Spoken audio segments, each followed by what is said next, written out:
Directly after the fight, meaning after they've interrogated the chained up person? Yeah, more or less. You're walking in the process of that interrogation.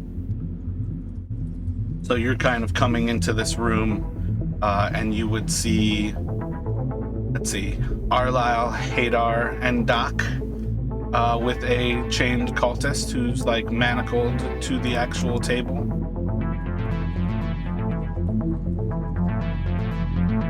I gotcha. I mean, Verthus would probably walk in and just kind of be like, seems I missed some fun around here. Unless you guys are into cultists, I won't ask. I'm into some pretty weird shit, but cultists is not one of them. I feel like Sarad would start sharing snacks with everyone because she wants to show this cultist that we have better food, we have better parties. Probably not worth it to be a cultist.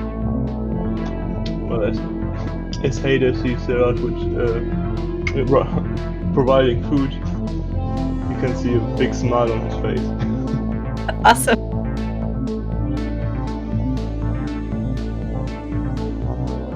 Did we get a rough time estimate from when we got into the castle to right now, how long it's been, or do we have a rough idea how long it's been? I think you're looking at about high sun at this point.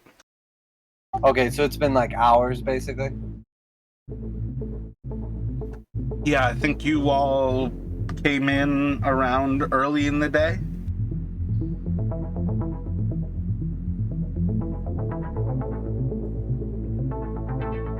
I'm not really sure how long's gone by, but it seems the better part of a day. They may have quite a lead on us, but I do have in my notes here a scratched down chest with some stars next to it. I'm not sure if it's a priority at the moment, but it's an option to go back for it if we'd like to. We did take quite a lot of stuff out of it, though. I'm pretty sure I'm carrying something. Is the chest itself valuable? The chest itself probably not, no, but its contents were. Yeah, while you two were away, we found the chest with basically stacked to the top with platinum and silver. Ooh. I'm gonna nudge Verthus.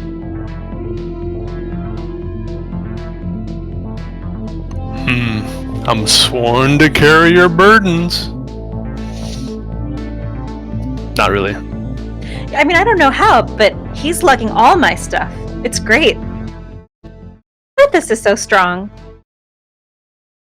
The only reason I mention it is before we descend into the catacombs, who knows if we'll even come back or come back alive nonetheless, but we may not come back the same way, and there may be less of us then, so I just thought that I would mention it.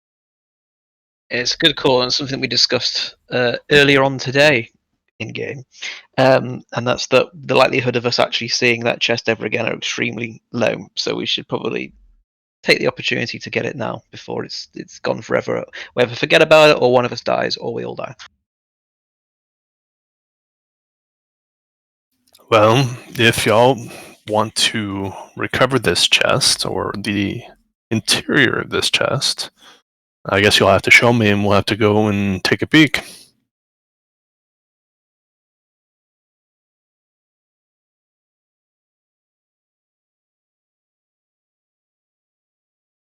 Is it protected? Do we fight for it, or is this something we can walk up to? You all remember where you left it? Yeah, down a few floors and then to the bottom right corner of the map. Yeah, so it was in the second floor of the Bullywugs. So I'm pinging sort of roughly where I think it was. Yep, the one north of that, though. I was close. I tried really, really hard.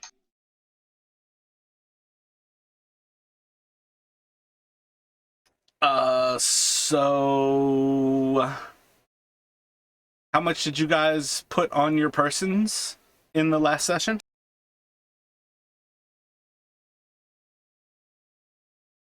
I don't think we put any on in the end, did we? I think we were going to it, but then it was just people just started leaving, so I followed.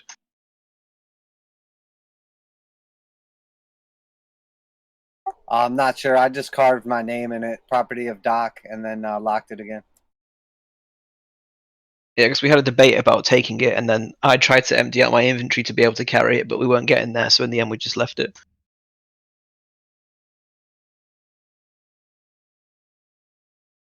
Yeah, I'm not sure. It's pretty much up to Arlisle, however much he actually put into his inventory versus not.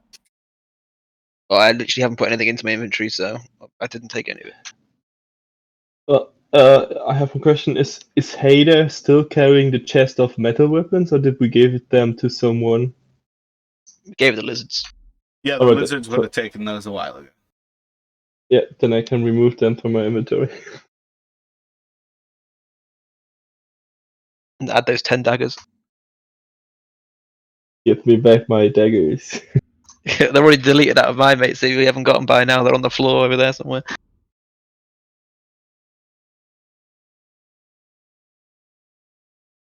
And then lead the way. Let's go pick this up so we can move forward and towards the objective. Sure, let's head back to it.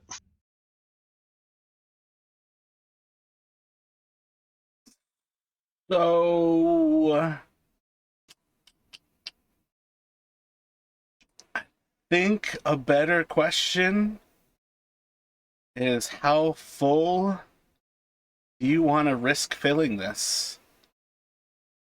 How much do you want to try to place from this chest into your bag?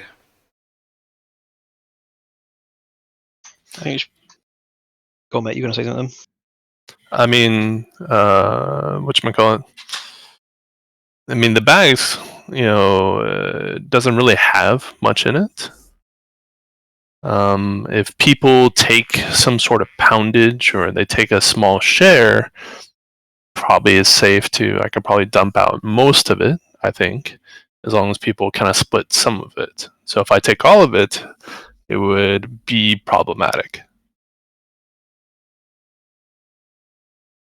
Yeah, we should effectively try and take as much of it as we can. If we need to, we can always leave some of it behind as we go along our way.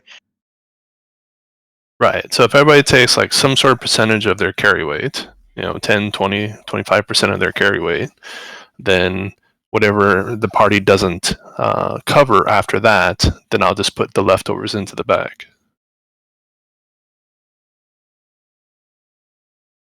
All right, I think I can carry 150 pounds, so I can take I could just take 100 pounds worth of whatever's in it. My carry weight is Verthus, right?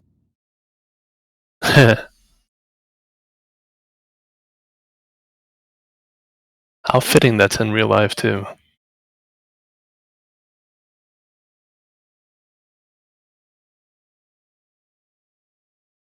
Yeah, so I don't think people really know how much a bag of holding can carry. And depending on how you guys go about this, it's entirely possible that at some point you're going to destroy that by using it. I mean, unless there's more than 500 pounds after people take their shares, it wouldn't Well, that's destroy what it. I'm saying, though, is Yeah. if people don't actually speak up and make decisions here, it's entirely possible that you are going to destroy your bag of holding. And I'm saying that I don't think you guys necessarily know how much it carries. I feel like somebody has to destroy a bag of holding to have any concept of how much a bag of holding holds, unless you're actually a wizard who creates them. Do we have a rough idea how much the chest weighs? Like, could two of us two of us moved it, right? So it can't be more than a couple 100 pounds. No, I don't think any of you actually did move it. I thought they moved it out of the way. Yeah, I thought we dragged it somewhere somewhere different. You I might have can't dragged remember. it, but you definitely never picked it up. I don't think any two of you could pick up this chest. That's what I'm telling you. The chest itself weighs much more over 500 pounds, filled. Then maybe we just take the money? Yeah, I mean, I'm not trying to take the chest. I don't care about the chest. All right. What I'm trying to tell you is there is over 500 pounds in stuff inside of the chest. So depending how greedy everybody is, it's possible that you destroy the bag of holding right here, right now. And what I How do you know how much you can carry again? What does it go by? It's 15 times your strength. Right, so that's why I suggested earlier that if everybody takes like some percentage of their carry weight, whether it's 25, we can do 50% of each person's carry weight, they take out a share out of it. And then whatever's left over, I'll just store the rest. So if everybody's taking like 75 to 100 pounds each, right, that across, let's see, we got 1, 2, 3, 4, 5 people. So 4 people carrying 400 pounds. 100 pounds each if we want to carry all these coins.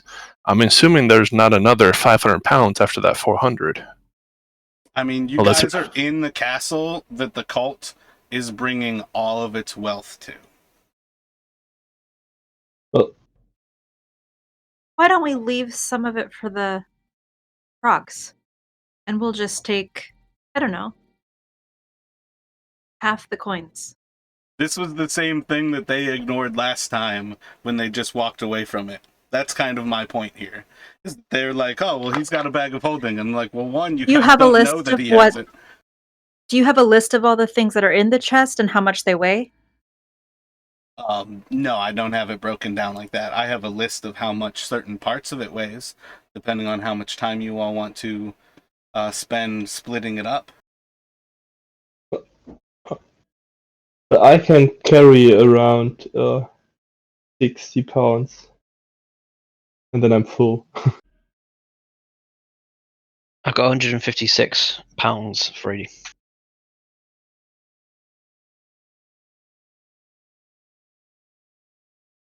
Oh, and I'm gonna change the I'm gonna throw away my daggers because I'm not using them anymore. All right, so I guess before anything, can I try to pick the lock again? Because I locked it again. I don't think there's any reason to say that you wouldn't be able to just unlock it again. All right, so I guess we'll just open it back up, and then I mean, what did you say? It was all platinum and silver? It is silver and electrum jewelry. Silver. Jewelry. Yep, it's jewelry, mirrors, combs, hairpins, brooches, semi-precious Guys, stones. that's a game changer. This is very much like one of the jokes of how this plays off is that anyone with any like fashion sense or care for beautification would quickly recognize these as probably things that were stolen from nightstands and like, damn, I can't think of what it's called where you put on your makeup. I'm gonna bling people up then. Just one piece at a time.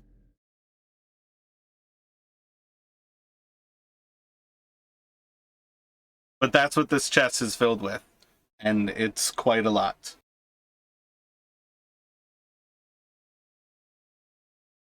I mean, I'm willing to help out the party however you see fit with the bag. But Verthus himself would probably, of his share, I don't think it would be that big of a deal if we just, I would just take a small share for myself. And then I'll help out as best I can with the party's goals after that. He, survives on just enough and to kind of keep moving towards his objectives.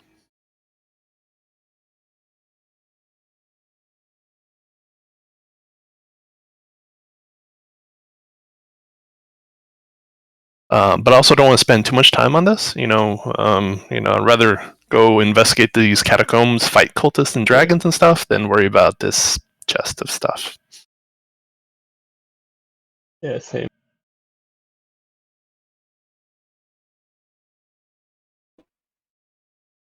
Yes, I must agree. The truth is, I've rarely had more than a little, and every time I've had a lot, it found its way into someone else's hands. So I'll just like grab like 20 silver, and if there's like maybe like a tiara or an earring or something, I'll try it on, and it's just not my style, so I'll just put it back.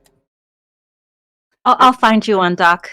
It's all essentially jewelry. So, like, if you want to take, it's not coins in this one. I'm just going to start stuffing my Unless pockets. I'm now telling you guys about the wrong crate, and I literally revealed this crate to you, because there was another one as well.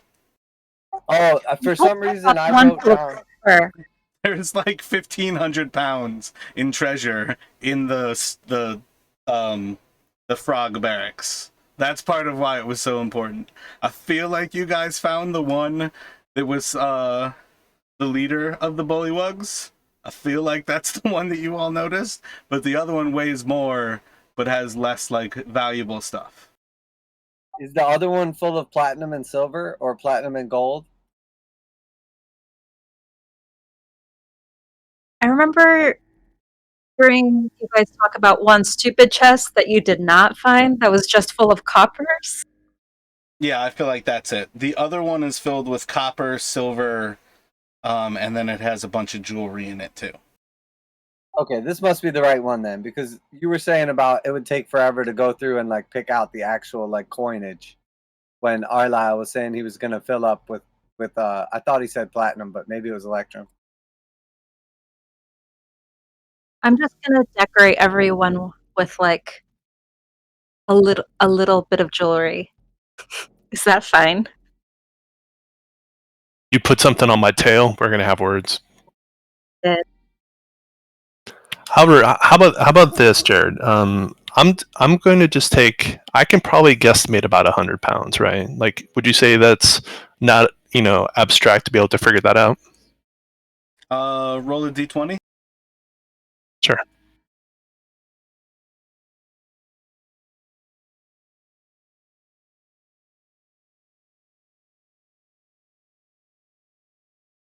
Yeah, so you can write down like 90 pounds in treasure.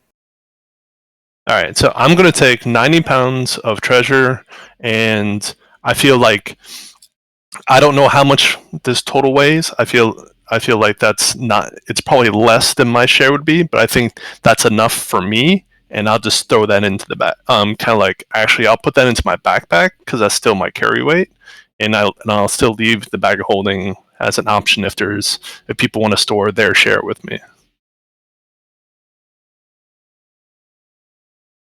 I'm just gonna take 5 pieces that I think are pretty. And I will get with you after the session, Jared, to figure out what that 90 pounds is worth, I guess, sometime later. I am constantly of the choice that adventurers have too much gold at any given point. So in the long run, I don't think it matters. I don't think you guys can spend all of the gold that you will have after all of this. Sure. I'm just blindly stuffing my pockets full of the shiniest stuff. And I'll stop once I reach my max capacity, so 154 pounds. I mean, that's one of the jokes of how much does a backpack actually hold. But yeah, you can carry 150 pounds in this treasure.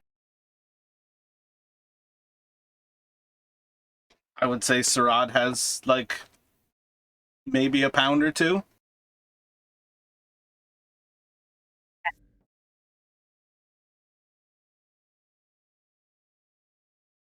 And Doc, you're basically like grabbing a pound. I don't mean to be nitpicky, but I think I'll go through and look for some things that look like particularly valuable, perhaps that a lady of the night might be interested in. Not that I would ever use it for payment, more like a like a tip. How many do you think you'll grab? Just a couple nice pieces. Maybe if there's like a particularly nice flask, or one of those strange little stems that you could like put a cigarette in for like fancy people. Not for me, of course. Well, maybe for me. What was the second thing you said there? Oh, like those weird like smoking things they used to use back in the day. They'd like put their cigarettes in it. It was like just a little long Gotcha. smoking tube. Vanity. No. That was what I was looking for before. They're vanity things from like a woman's vanity. Roll a D100 for me. You can have a 17% chance to find a flask. And maybe a 30%. Alright, that seems flask appropriate. Yeah, you're able to find a nice flask. It's I about drop half the everything size of the else. one that you have. I drop everything else on the ground and just fill the flask with wine immediately. Yep, you got a beautiful platinum flask. Hadar, none of this is food.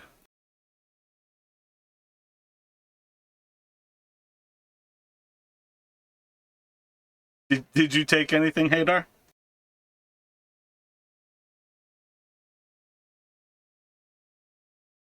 I feel like we lost Jan. So he either took 60 pounds and filled himself up, or he didn't take anything. So back to what are you all looking to do here?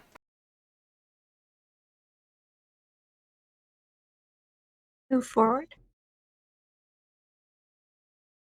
Yes, we got to the top and we killed some people and we found a telescope, and the telescope was pointing at somewhere off in the distance, right? Which looked to be a dragon's roost. So we've killed everything in here, have we? Or was we early in the impression that we've killed everything in here? Yes, I believe it's time that we pursue the Underdark, the Catacombs or whatever. Likely we walk into an ambush.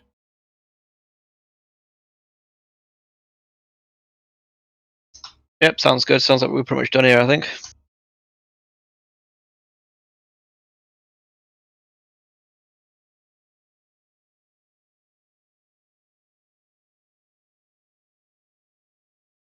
So you're heading back into the northwestern part of the castle? Yeah, that sounds good.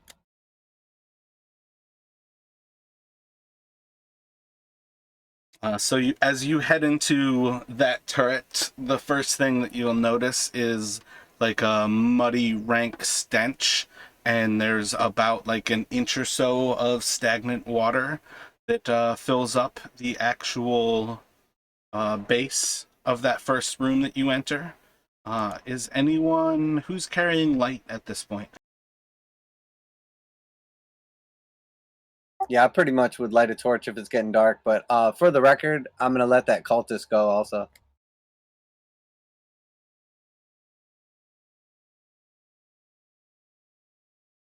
Yeah, he'll head off to the south, and like slowly backing away from you all at first.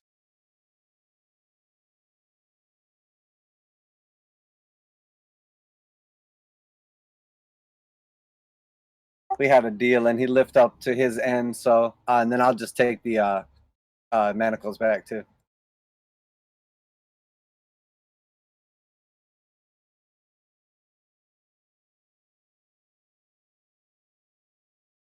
Gotcha. So from that room, you see arrow slits looking off across the moat and back into the swamp, and a single door that leads to the west.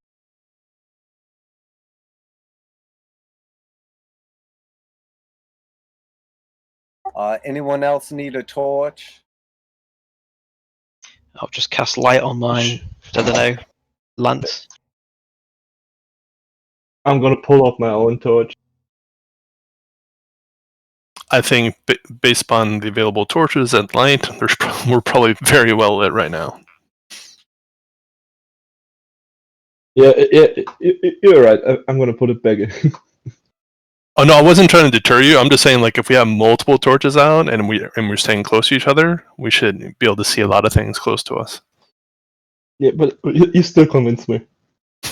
Sure. So looking into that room, you see stairs that lead up to the next level, stairs that lead down from this level, and a door that leads to the south.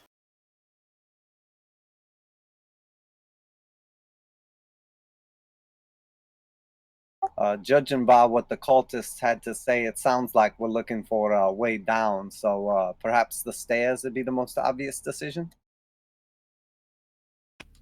Do we hear anything coming from the stairs? Roll a perception check.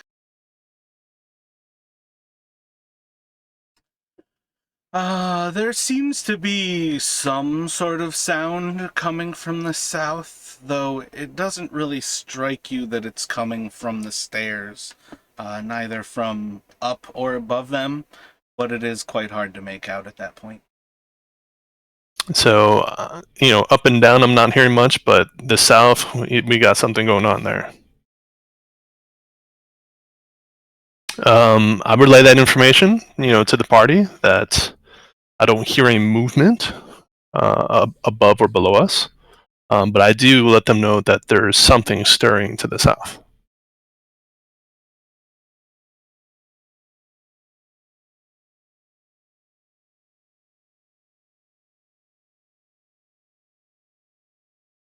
Now, for the record, before you two had joined us, we have faced a rather formidable opponent who is almost the end of a couple of us, and I'll look over at Hadar.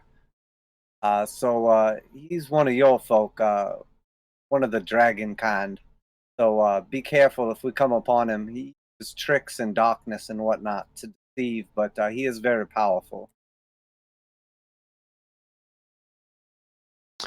That said, about some tricky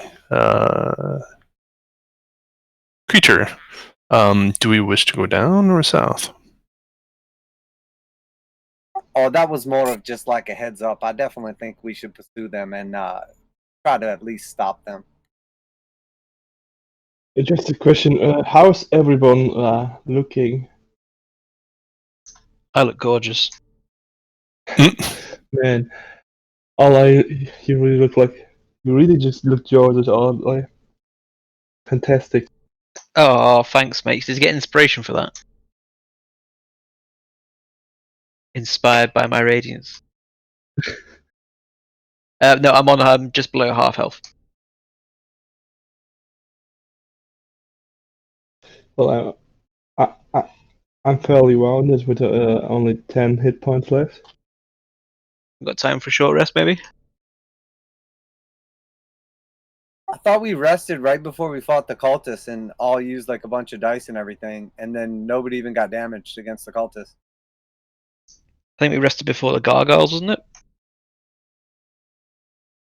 Oh yeah, you're right. You guys might have got fucked up during the gargoyles, and I just never got hit. That makes sense.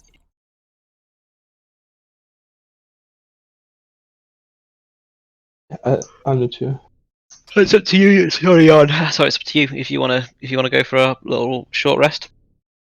You all would have spent quite a bit of time looking through that chest, how it kind of plays out. So you guys can take a short rest at that point. Fantastic. Thanks. Okay. That's curious. D&D and Beyond doesn't update your hit points if you use hit die. You have to count it yourself. Burn through a few hit die then for a very low amount of healing. That's annoying. Well, you get half back per long rest, so it's pretty expendable.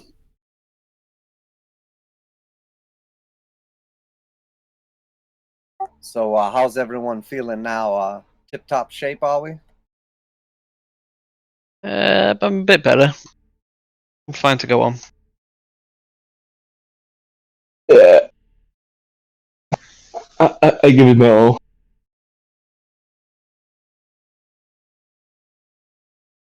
Does anyone need a healing word? I think we should. It's probably not worth using any spells on it for now, I don't think. I'm at full hit points, but I never mind compliments. That's a kind word, not a healing word. It's all semantics. Shall we proceed then? Okay. Yeah, sure. Alright, are we moving to the south?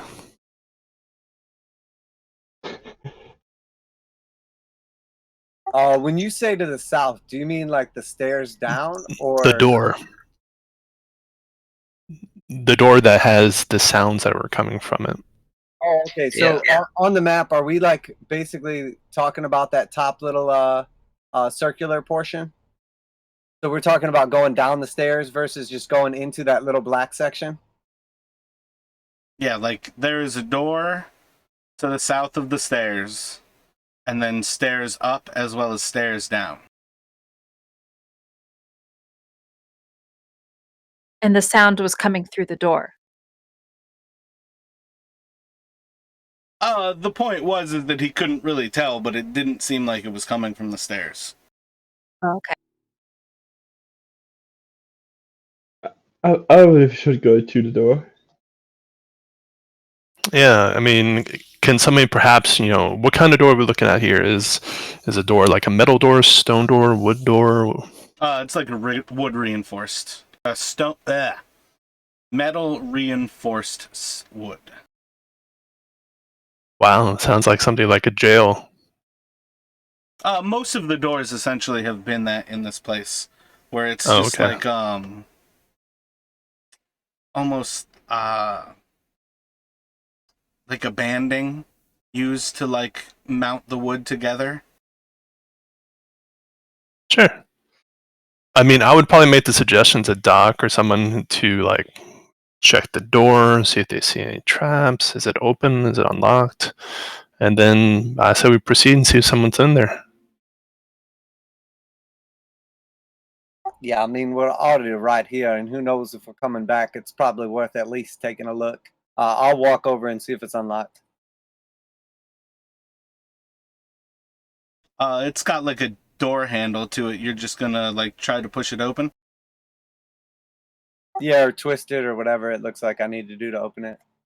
Yep, it doesn't seem to be unlocked, so as you open it, there's going to be a combat. Surprise, surprise.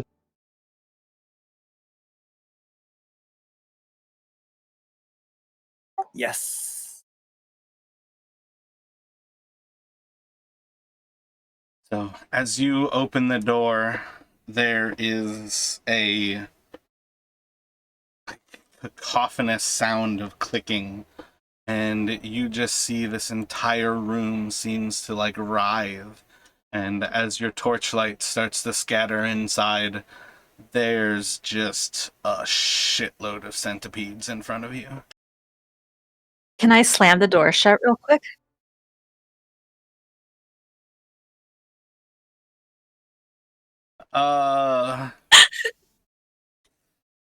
Roll a dexterity check for me.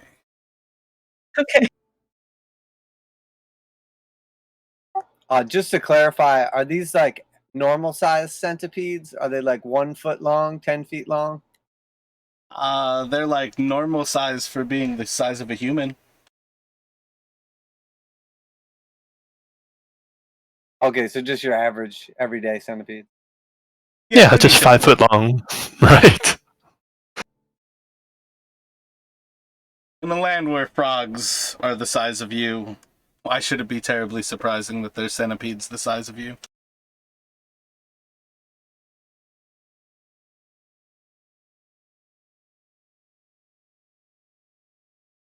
I rolled a 14.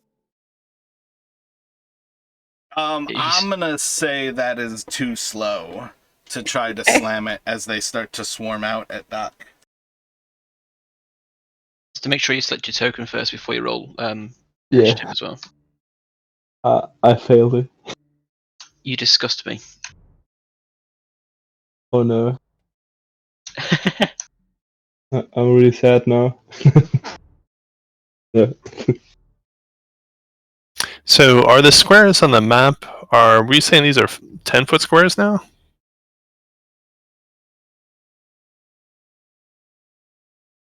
I think they're set to 5. Okay. Yeah. Yes, I'll Yeah, hold- it's correct. Yeah, sorry. So each grid is in our movement grid is 5 feet, but each of the drawn dotted squares is 10 feet. Oh yeah, my bad. That was definitely what it is. The original grid for this Okay. one was 10 foot. The actual measuring tool is correct, and your miniatures are sized correctly. So the squares, the dotted grid squares, are 10 feet. Yeah, that's just part of the map. Okay. Like you can see 3 of you guys are in a single square. That's technically a 10-foot square. That's just because I harvested a bad image. If you left click your token and then use the directional keys on your keyboard, they'll move around the actual grid of 5 feet.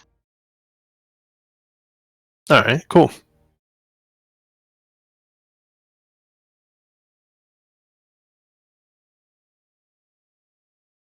It's the easiest way I found to count your steps when you're trying to get up to your amount of movement. But measuring tools like a rough guide pre-turn if you're checking before it's your turn or whatever. Yeah. Good tip. My gift to you on this winter's Easter Tuesday.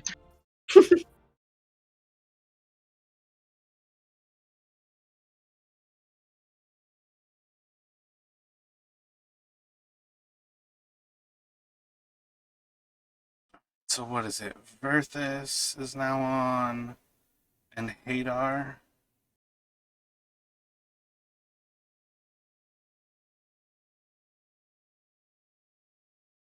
Haydar's legged it. Did you move Vader, or did I somehow move him back? Add turn has to be like the most top word of the things that I can add. So I cannot add somebody to the initiative order when they're towards the top of the map. So yes, I moved you. Alright. It just confused me because I pressed enter at the same moment, and so I was wondering what. Alright, Doc, it's gonna start with you as this like whole room almost in unison is starting to like climb out towards you.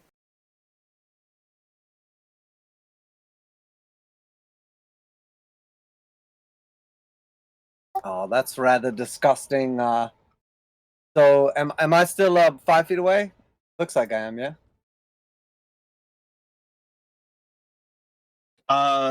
Technically, like you're out of combat. I copy pasted all of those in there so they don't like currently adhere to the map. Okay, I'm gonna shoot an arrow at the front centipede.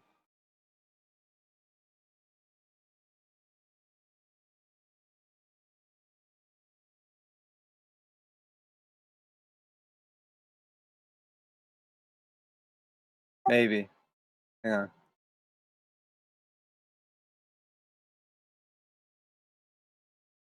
DDM's getting some OCD on. What's up? Damn, my customized longbow sharpshooter thing is missing.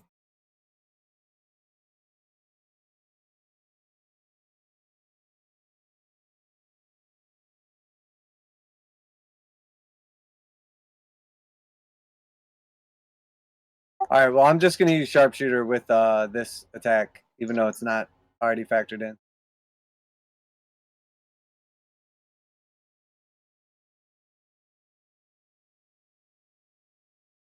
So a 15 that will hit and 17 damage will kill.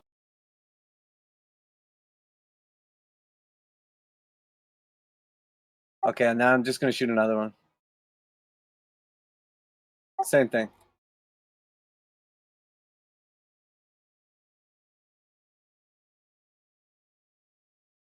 $19 will hit and 16 will kill. Ugh, vile creatures. And then I'll just take a couple steps back. And that's it for my turn. Fuck, that was poorly done. Let me have Sarad and Doc roll a d6 for me.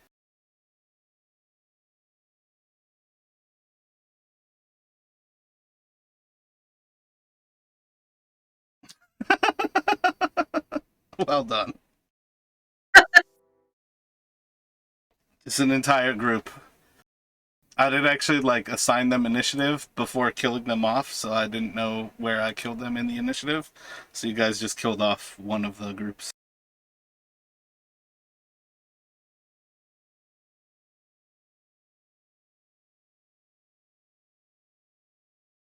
That's some fat rolling. He wasted it. That was his plan.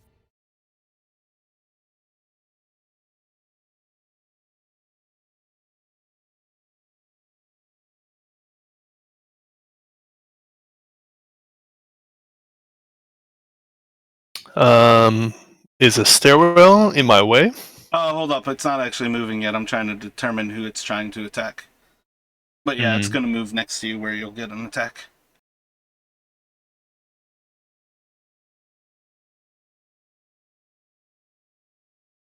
I get one as well, don't I? I mean, you guys have to be the experts of your characters. I think so, but if you have a reaction, then yes. I do. Alright. I was being polite. Mm-hmm. Yeah, I probably would have. I have 12 creatures to control here right now, guys, so do me a favor.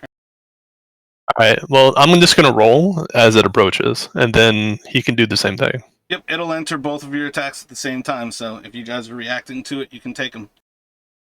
13 to hit for 10. I'm pretty sure, Josh, yours is a react to when it attacks. Is that correct? Yeah. Because his is a reaction to when it comes into distance. And this might be important because Verthus is probably going to kill it, so you don't have to waste your reaction right now. Okay, I'll wait then. Alright, does it Do you 12 have to hit? Polearm Mastery, Josh? No, I have Sentinel. Yeah, yours is a reaction to when it attacks somebody, not you. 12 does... Oh wait, no, 12 is going to miss, my bad. Okay. So it is going to attack Sarad, so now you can Sentinel, which would hit, and is going to kill it. Alright. And it's going to hit Sarad for 3 damage with a 23. It's going to miss Doc for a 10, and then it's going to go to, I think, another round of Centipede.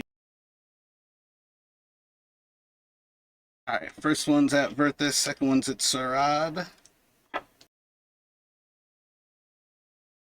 18 on Verthus, 9's going to miss Sarad. 18 hits? For 5 damage. Oh shit, I actually need Sarad and Verthus to make Constitution saving throws, and I think at +3? Yeah, I give +3.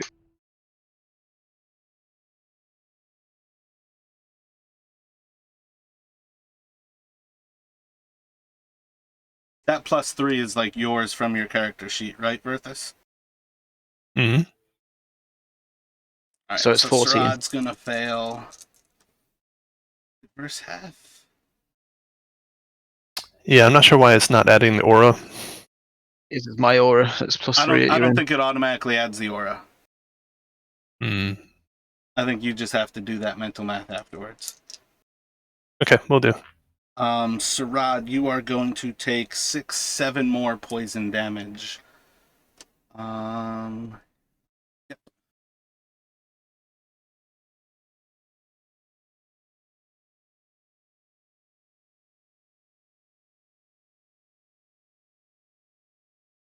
Yeah, actually, that +3 actually includes my aura. Actually, it's calculating correctly. Your It aura shows is +2, though. You don't have Right. Constitution. Right. I have Wisdom and Charisma.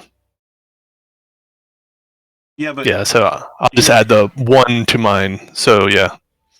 Oh, okay. Your Constitution already includes your +2. Yeah, so you have to add the +1.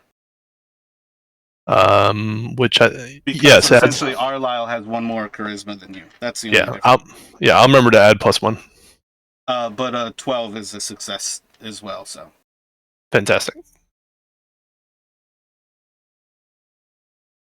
All right, first one's on Hadar, second one's on Verthus. 8 and an 11, both of those are going to miss. And then I think it's going to be Sarah. Oh, wait, no, my bad. I've got 1 more above you. All right, first one's at Sarad, second one is at Doc. 19 to hit Doc for 3 damage and a con save, and 21 to hit Sarad for 5 damage and a con save.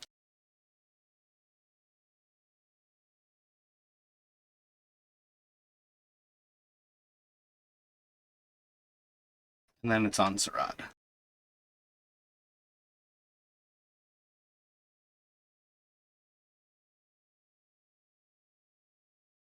That's a 10. Right? Yours is not with the plus from an aura. That's right. 10 is successful. Oh wait, no, my bad. It's a DC 11. So that's high as fuck. 15 more damage. Poison. And then once you're set there, it's on you, Sarad. Probably overkill, but I'm gonna drop a spirit guardian.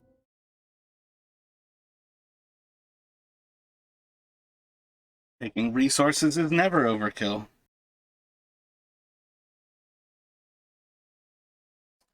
I was actually curious about what your spiritual weapon might be, but what's your spirit guardian look like? Little dancing fairies.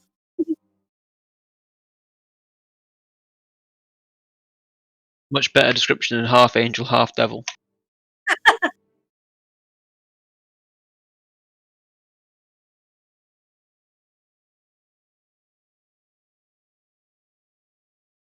I kind of knew what he meant though, like little cherubs but with horns.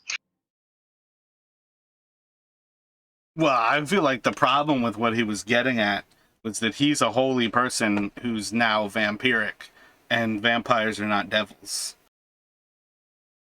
That was why I was like, that describes nothing.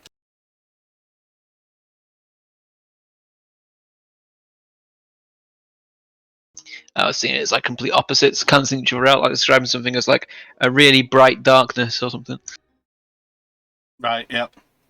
There's a point in one of the modules I'm doing that it talks about black light that sucks in all light, and I'm like, so darkness? Like if it sucks in the light, you can't see that it sucks in the light.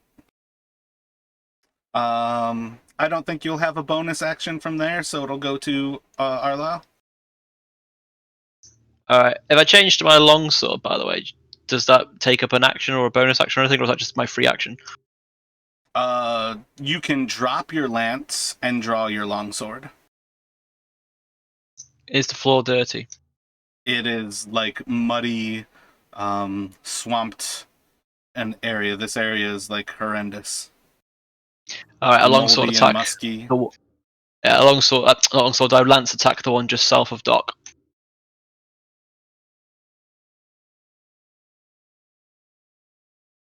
For a 23 to hit for only 7 damage. 23 will hit, and 7 will kill it. Very good. Then I will go for the one just to the west of Hadar.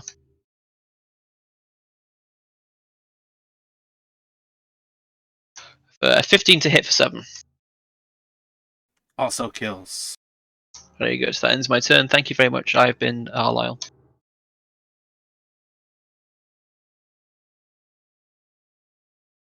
I had to double check my character name then because I couldn't remember. Which centipede? That one just not get added to initiative?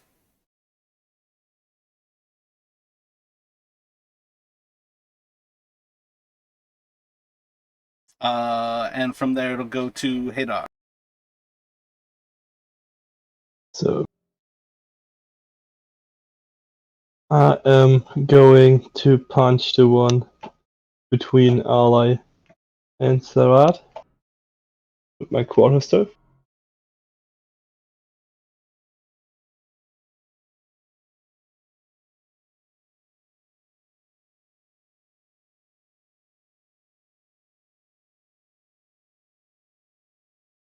That's And gonna miss. I'm gonna try again. This is looking strange. 26 a crit? Oh, one off. 26 will hit, 9 will kill, or 7 will kill. Perfect. Good rolls though, And mate. I'm gonna use my bonus action to use a flurry of blows on the one to the left. Get furious with it. 19 will hit, 7 will kill. Well, then I'm gonna You have movement still, so. Yeah, so I'm gonna step here to the right, and I'm gonna punch the one to the right.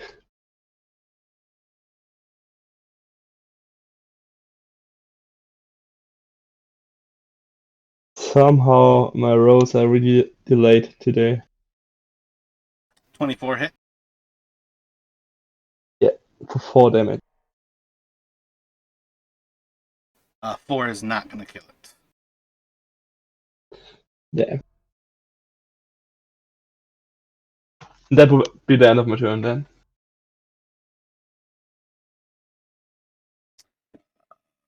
So that and a 4. It's a rod again. Alrighty. So let's see which one's first. The one is going to attack Verthus. Do you want to react, Arla? Would they? Oh yeah, those two are moving into you. What's your DC? 15? Quick question: how often? I mean, is he using his reaction for Sentinel? Yeah, he just got his turn though, so he gets to react again. Right, because in that last round, then I didn't go. You're 4 initiative. These are at 6. Okay, never mind. So It's only a 10. one rolled a 10 with -2, and one rolled a 17 with -2. What's your spell save DC? Was I right with 15? It's 14. 14? Alright, so one's good. The other one, I feel like you rolled good damage on it. Yeah, it's totally fucked. So that's the one that ran up to you. So again, same thought. Arla, are you reacting? Is it dead? I mean, they're both attacking close to you, but one is attacking Verthus.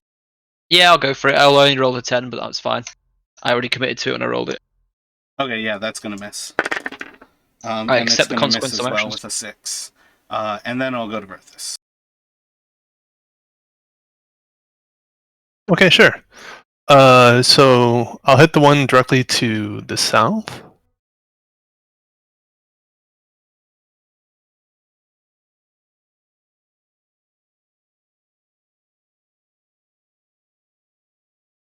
$25 hits, 8 will kill. Then the southeast.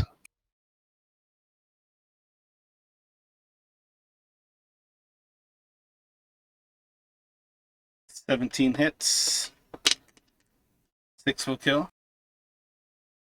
All right.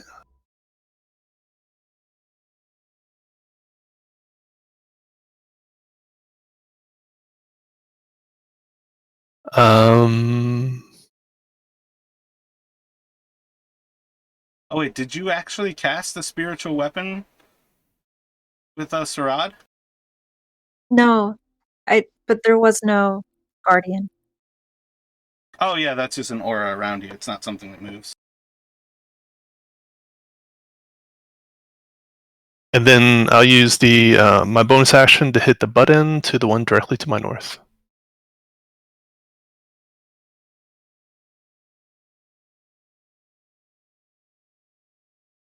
$16 hits. I didn't roll damage. That's weird. There.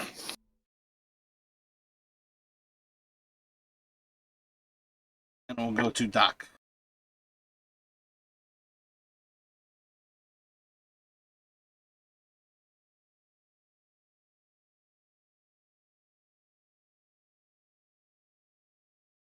Roll a t20 for me. Shit. Who's it gonna be? If it hits me, then we need to quickly write some rules for PvP, Gonna miss. because I'm coming at you.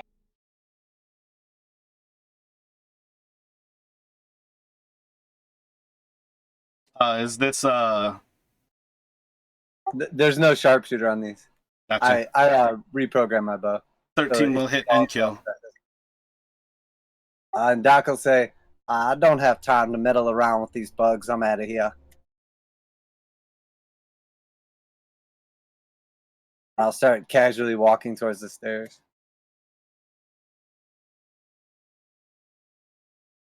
Sure. So, Are we out of initiative, I'm assuming? well, hold up. it might be beneficial for Sarad to stay in initiative. You are both injured, as well as have a nice spell floating. What do you have in mind, Sarad? I'm probably gonna heal myself. Are you trying to rush forward, though, and try to keep your spirit guardians up for as long as possible? Are you more or less dropping out of like a rushed feel to take care of things?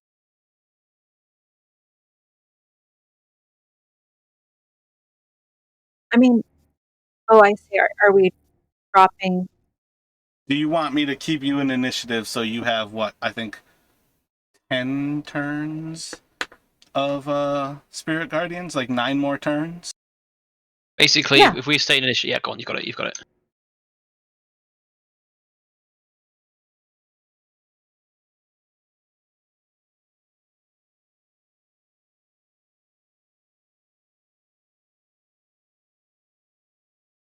Yeah, I'll probably just cast Cure Wounds and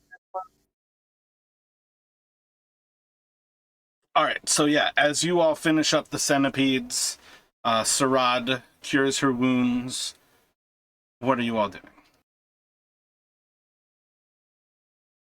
I would probably double check to see if there was anything of value in the room to the south. Like, is there a reason why there was a room full of centipedes other than somebody wanted to troll somebody who opens that door?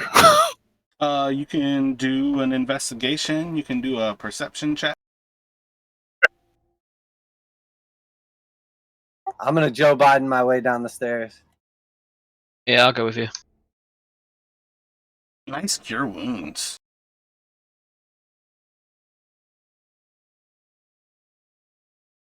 So 23 on the perception check. It looks like this room was like a nest. These 3 rooms that you've come into in this turret all seem to be flooded, as if like the stonework's failing in this direction. From what you can tell, it seems like entirely naturally like ignored, and the centipedes have just been spawning in this area. It doesn't seem to have any signs of like human machinations that were trying to create a trap. It was just like from being ignored and a rotted, like tepid floor. Naturally forming nest. Sure, yeah. Then at that point, after deducing that, then yeah, I'll head downstairs.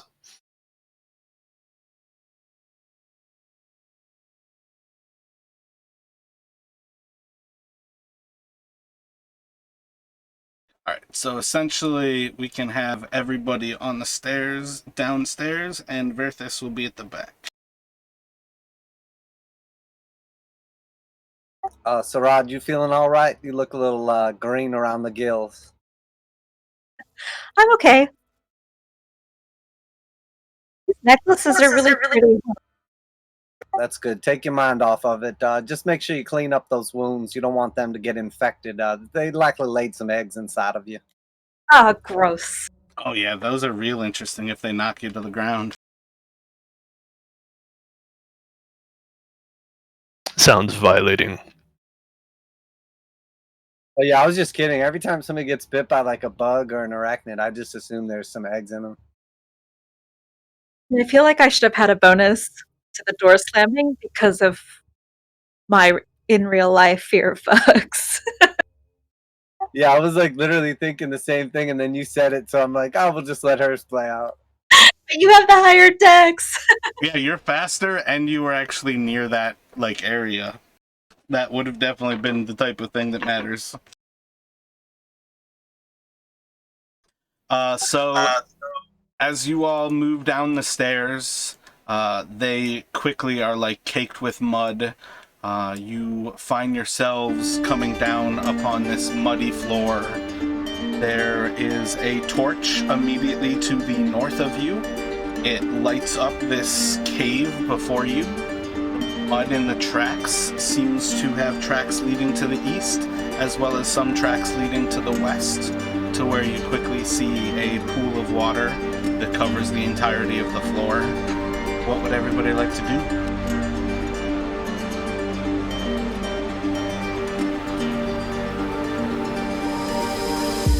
Can we tell which way looks more traveled? Like, I know you said we see 2 sets of tracks. Do we see more going one way or the other? Or would we recognize one set as, like, Lizard Man tracks? Not Lizard Man, Dragon Folk? Roll Someone who wants to perception. My bad. What were you saying, Sarad? I'll guidance someone who wants to look.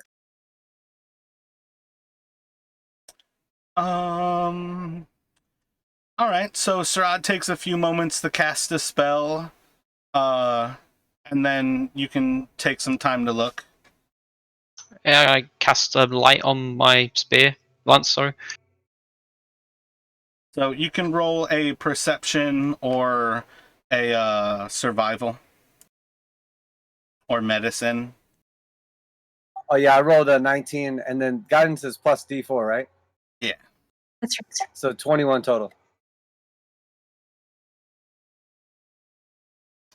So it seems like there are tracks from pretty much everything you've seen inside of here, leading down the stairs and through this area. As you progress forward, you can actually spot that it seems like only bullywugs have been going to the east of you. I think we should proceed to the west with haste. Perhaps find our dragon friend not too far from here. I'm going to run and jump over this pond pool thing. Pretty seamless to make your way over it. Cavern seems to lead up some stairs to the west of you. The water, if you look as you're like leaping over it, doesn't seem to be too deep inside of this little pool. Sarad, how long does your magic spell last there? She would vaguely understand that she's about halfway through. Party's winding down, you guys. Well, I doubt if any kind of sneakiness is going to help in these cabins with our torches and light lit, so perhaps just make haste. That's good. So as you kind of move forward, there's another lamp on that area. You start to see the first signs of there appears to be like some sort of wooden structure ahead of you. See like the faint, in the dark, Arlisle would also be able to make out like the faint signs of like almost an arm that seems to be like reaching out. So he kind of makes out from the actual light that whatever this arm is, it's like a wooden structure that kind of leads off from the base and progresses out into the darkness.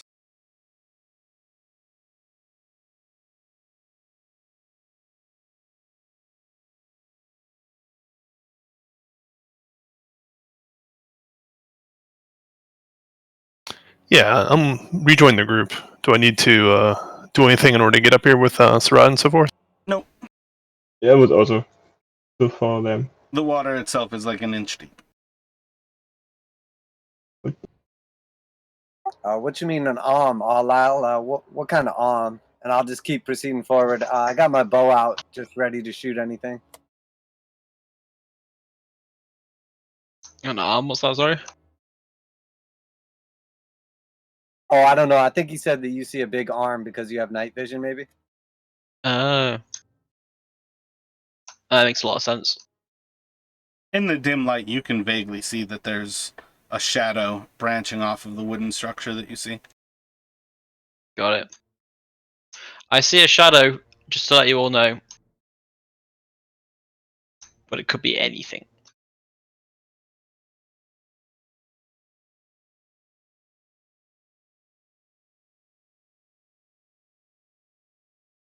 If I wave the light coming from my lance, so waving my lance around, does it cause the shadow to move to give me sort of allow me to gauge about how far away it is based on the movement of the shadow in relation to how far away I am waving my glowing lance? Doc's light is brighter. You do exactly what I just said, but in third person instead of first. I recommend. I'll wave my torch around that I'm holding in my hand away from my bow while I'm also holding an arrow ready to shoot. And I'm going to just keep going forward. It's a really good idea, mate. As you move forward, you see that there's a crane in front of you. And once again, I remind you that dark vision sucks ass because you see in blacks and whites. Careful, there's a gigantic bird. Oh, or like a crane to lift stuff. Never mind. It's just a crane to lift things.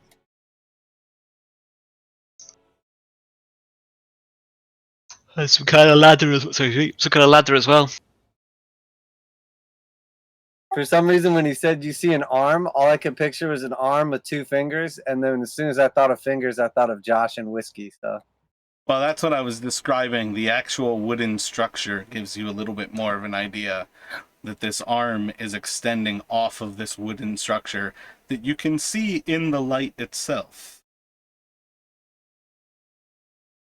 So we can see that we see the top of that ladder there. Yep, you see the first parts of the rungs of the ladder. Looking over that actual area, it kind of drops off into like an abyss of darkness. You can't really see too much down into that area, but it's probably just within the light at the tip of the crane that seems to be reaching over that point. Whether perception or insight or something. Kind of deduce what this the crane is doing. Is it lifting something? Is it attached to something? That's kind of up to you and what information I'll give you based on which one you choose. Right, sure. I'm going to try insight. I'm going to try to figure out what what the crane is actually doing right now.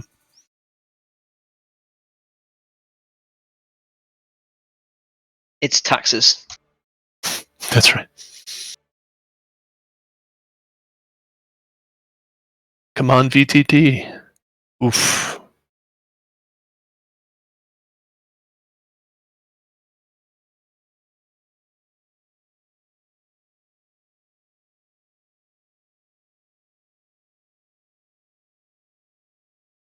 So I rolled a 7, so... Yeah, I'm trying to think how to play that far down.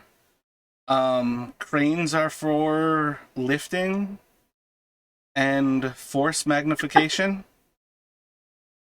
So they're probably right. lifting or lowering something here. Mm-hmm. That makes sense with that roll. Yeah, that's a difficult one. That's one of the things that really sucks about having a roll for something.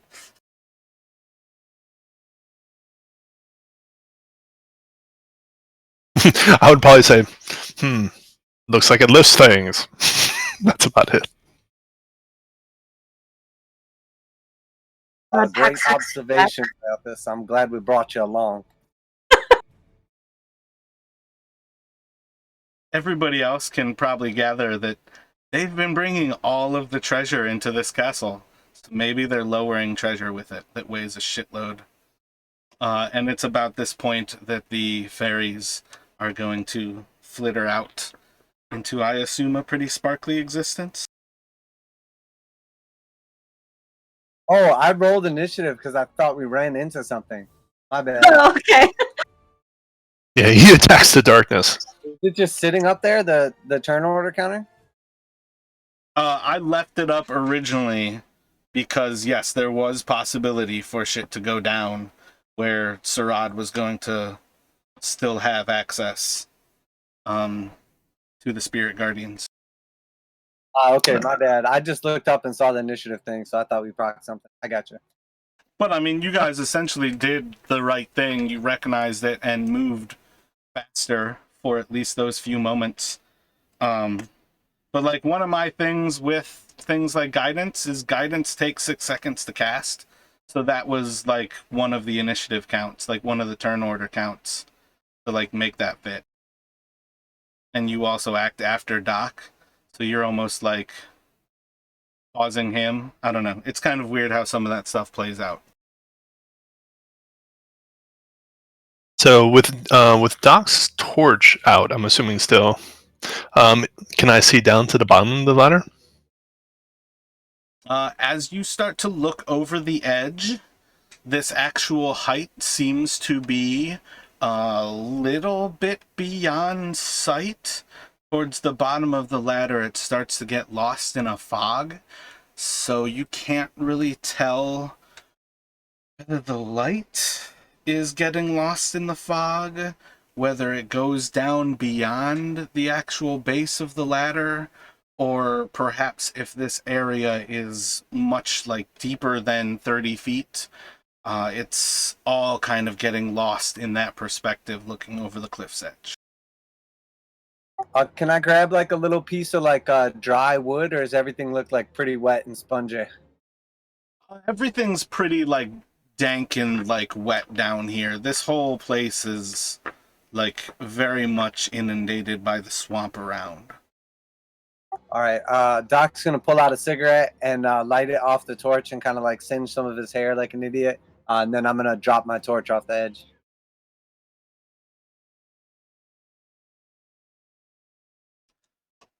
So it doesn't fall. Damn, I really need to learn to calculate the the length of time gravity pulls something down for, because it comes up way too 9.8 often. meters per second squared.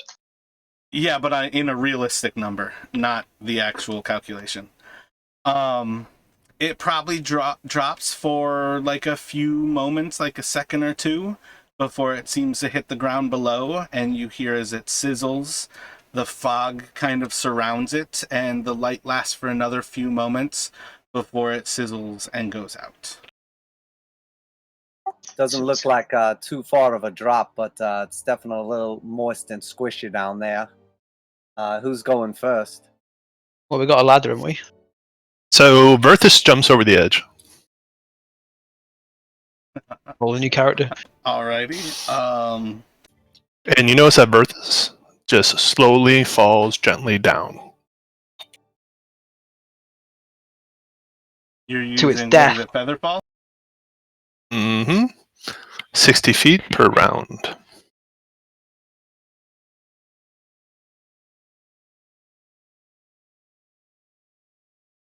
And the number you're looking for, if you really want to know how much you fall per round, it's 500 feet.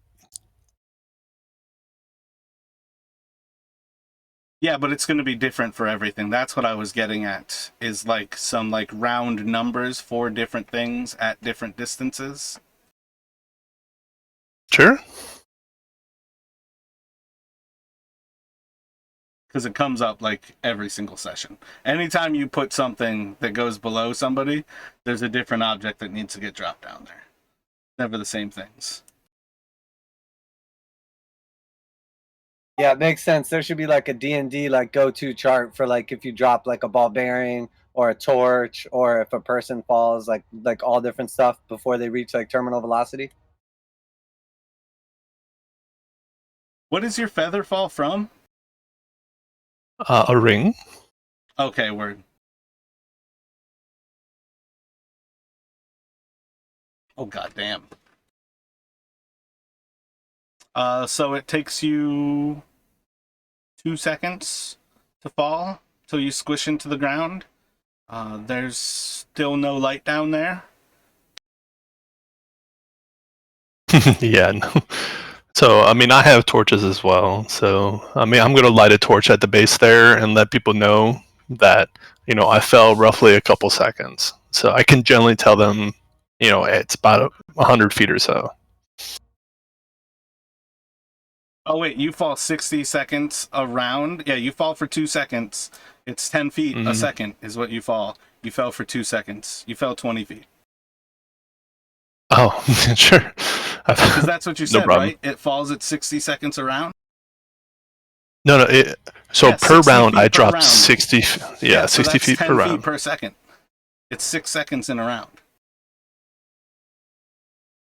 Right. It's a 20-foot ladder. It was always a 20-foot ladder, but there's fog at the bottom of this thing that's about 3 or 4 feet deep that obscures the base of the ladder. I go down the ladder. Yep, I get out of the way for the ladder so people can come down. Did I make it?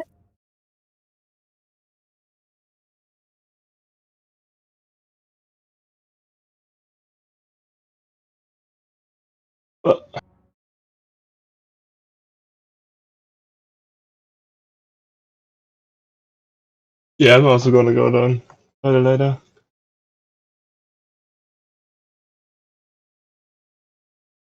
I'm just gonna stand here and smoke my cigarette and observe and see if this old rickety ladder holds up. Yeah, as Hadar climbs down it. Fuck, Hadar, can I go first before you break the goddamn thing? Never mind. Damn. Too late. I'm already going down and I'm not gonna turn back. Actually, how much does Hadar weigh? I think I have it written down somewhere. It's personal. No, I shouldn't ask a monk how much he weighs. 200 pounds.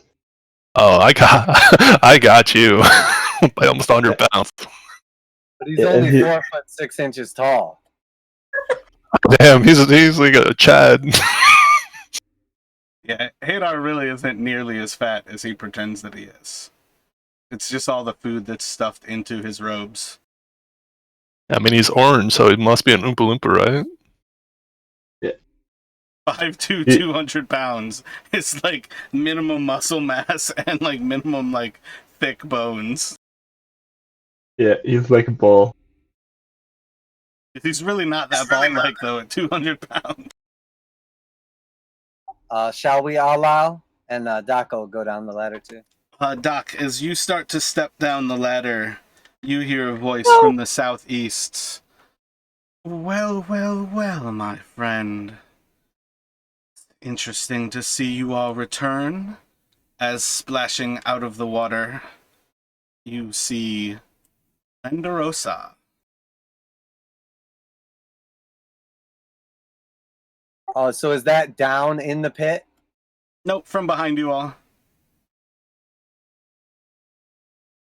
Okay, I'm gonna immediately yell out, Langderosa's here, it's an ambush.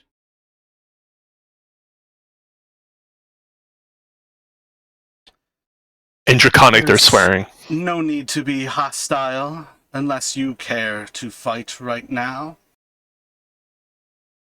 I trust you about as far as I can throw you. Last time we ran into each other, you tried to kill me, and I believe you barely escaped with your own life.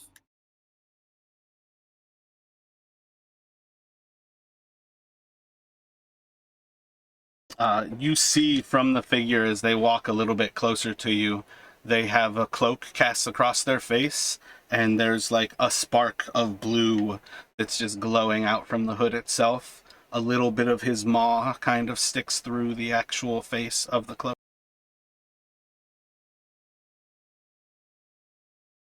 Have you still got all your limbs? I believe last time we met, you got your face smashed in by our orc companion.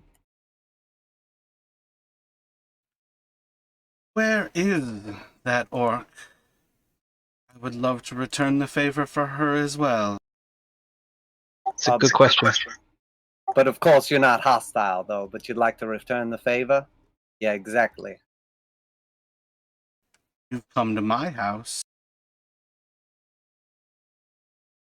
It's true, we have. But we're not in search of you, so perhaps you'd like to just point us in the right direction and be on your way then.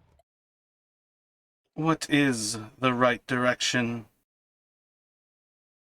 You know exactly what and who we're looking for.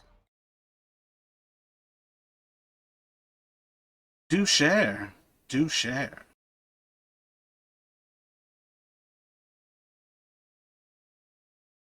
My bad, I'm just pulling up my notes here. Can We're we looking for... Oh, go ahead. Oh, can I start climbing the ladder? Are you still standing they're- on top of the ladder, Doc? Oh, my bad, I came back up to the top of the ladder as soon as I noticed Langdedrosa. You all can start climbing back on the ladder. We're looking for Resmia and apparently Dramor as well.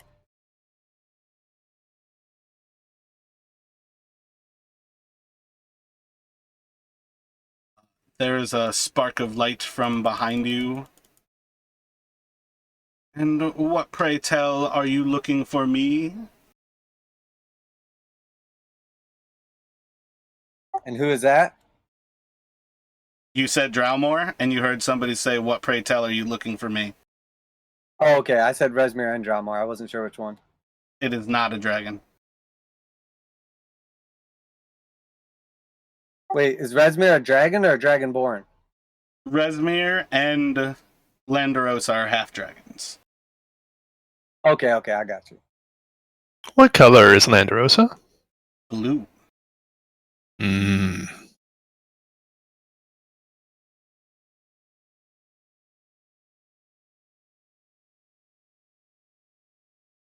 I would probably whisper to the people around us. I mean, if they didn't already know that maybe there's lightning damage incoming.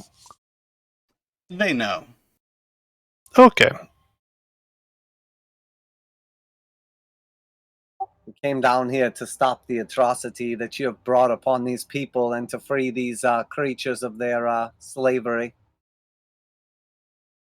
You can't stop her rise. It's beyond you. Perhaps, but we could at least give it a shot. I waste so much energy, so much life. It's the inevitable destruction of your kind.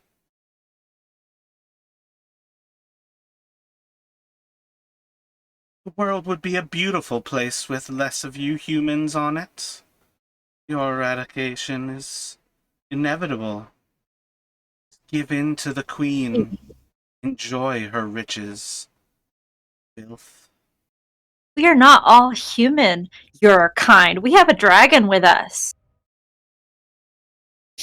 I mean, I would probably be like, Verthus would probably be like growling at this point, and I'd probably be like, hissing at. You said that name was Langdedrosa? Yep. In Draconic, you will hear down dog. At that point, upon hearing that baiting, I'm probably going to rush in. And it's initiative. Nope. Everybody's waiting for this combat.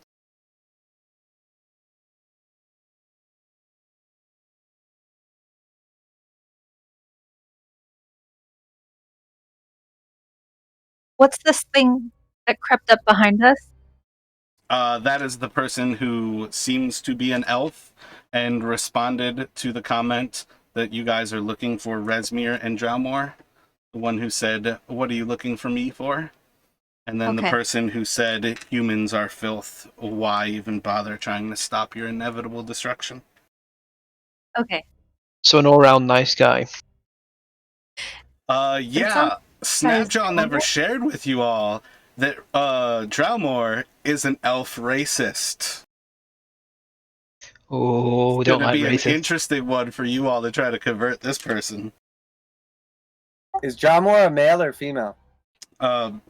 Again, I've switched all of their genders. Drowmore is meant to be a female in this instance, but traditionally Drowmore is a male.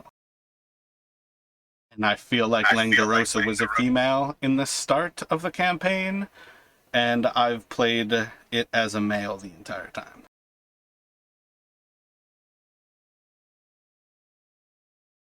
I've always just heard referred to as she in your previous descriptions of her. Well, that's what I mean. I feel like Langdedrosa is written as a female. It's always confused me because it's hard to think of a dragon as having a gender. But I switch a lot of these characters up based on how I imagine the character, in the actual setting. Verthus readjusts his junk real quick. I feel like Drowmore is far more interesting with all of the traits as a female rather than a male.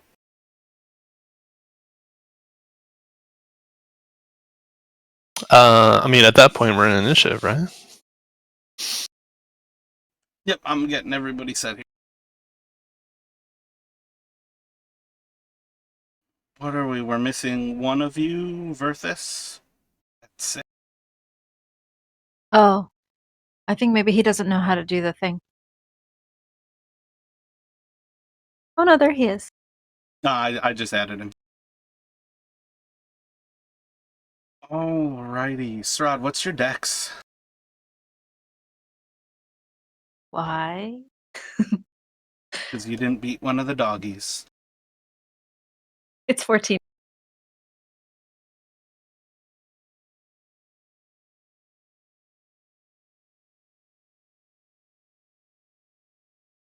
Alrighty.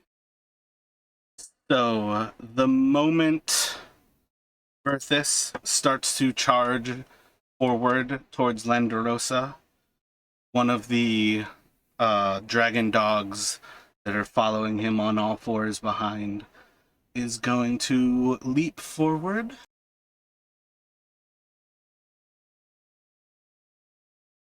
And as it gets close to you, it's going to like tense all of its muscles as this lightning starts to arc across its tail, through its head, down through its legs, and down into the floor. And I need... Let's see...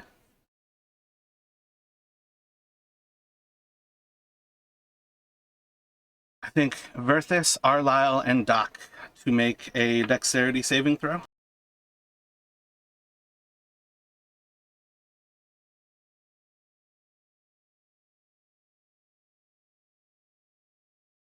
$25. Nice, me too. All right, wait. The I lads. feel like yours knows to add your +3, though. That was part of what it seems like Verthus has got. No, because I've got some saving throws that are only +2.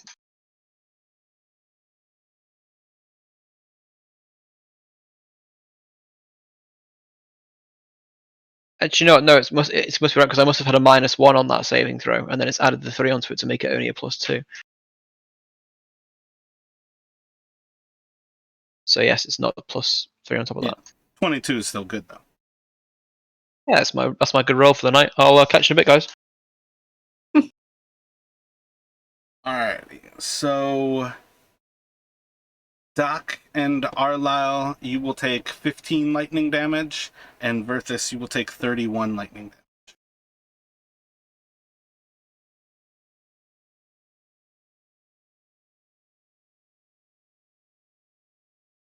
And then it's going to go to Sarad. I see you lighting up, but I do not hear anything.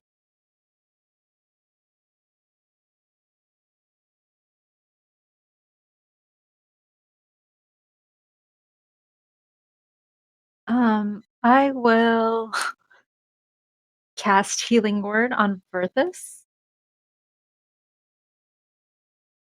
10 points of healing for Verthus.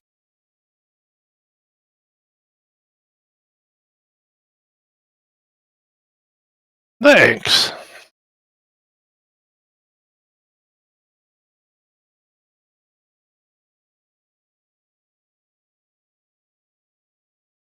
As a free action, can I talk to Dramor? Oh, you've got 6 seconds. I'm gonna be like, hey, Snapjaw told us to look out for you. Are you okay? We're here to help you.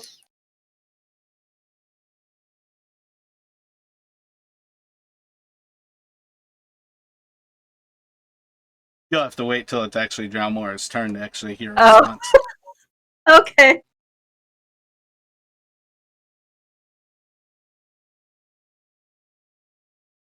Then that's it.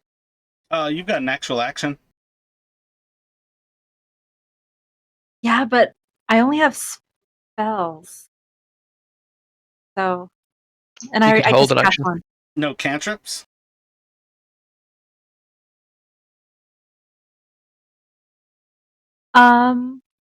I can cast. Since I'm next to Doc, I'll cast Resistance on him.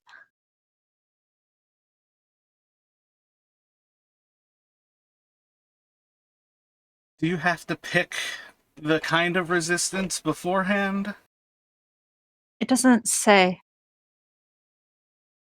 So I think for the next... Oh, wait, resistance is like a barbarian raging, I feel like.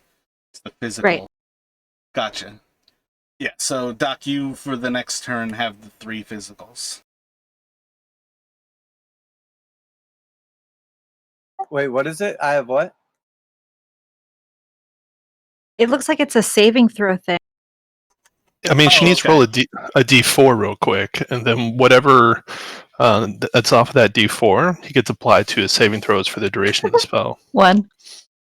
All right, so he gets plus 112 as saving throws for the duration of the spell.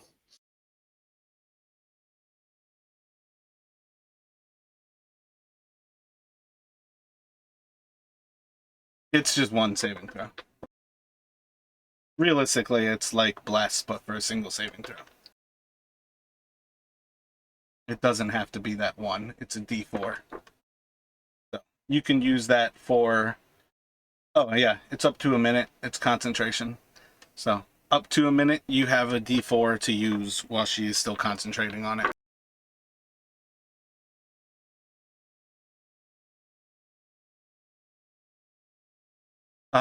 Let's see. It will not go to Doc. My bad. I shouldn't have skipped that yet. Alrighty. So... creature's going to attack Verthis, Arlo? Oh, wait, it's within 5 feet of you. I don't think you can actually react to that. I can when it's within 5 feet of me. It's not within 5 feet of you. Then I cannot. It's within 10 feet of you, which is within reach of your weapon, but not your ability. Yeah, that's right. The lance doesn't pair very well with Sentinel, so I do nothing. So this creature is going to reach out and snap its tail out at Verthis.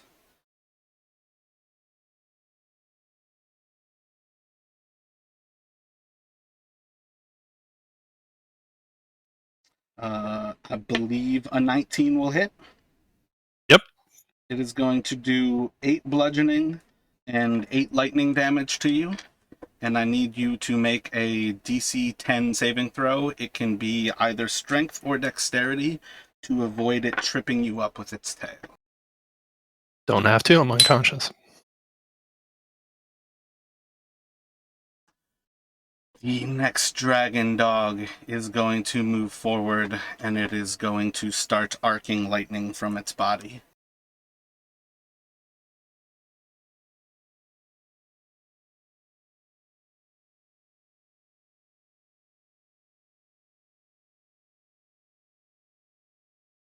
And then Langdedrosa is going to say, "Now that your filthy dragon has fallen, perhaps we can continue this conversation as civilized folk."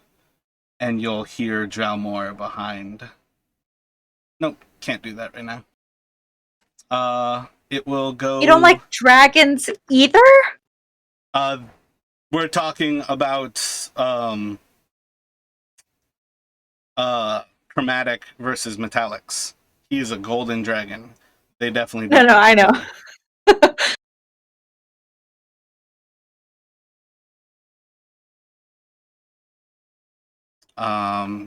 And Langdedrosa is just going to kind of stand there with her sword drawn, and it will go to another dragon dog is going to approach Arlisle, snarling.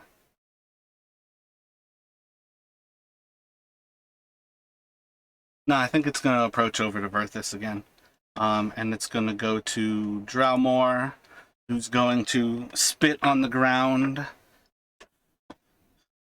These human filth don't deserve to live.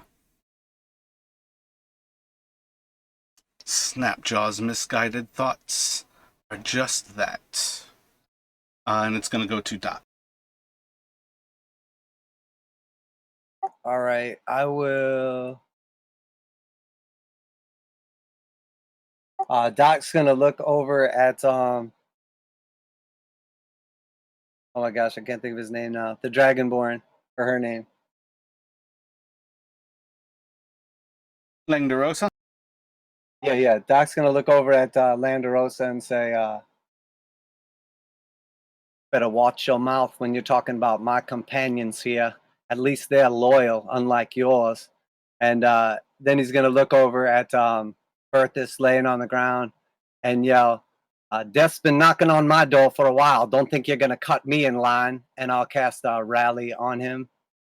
So I spend a superiority die and grant a friendly creature temporary hit points equal to a d8 plus 2.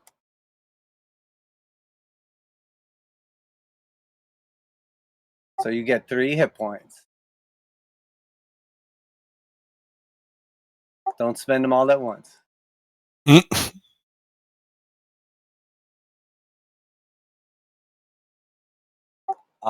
then I'm going to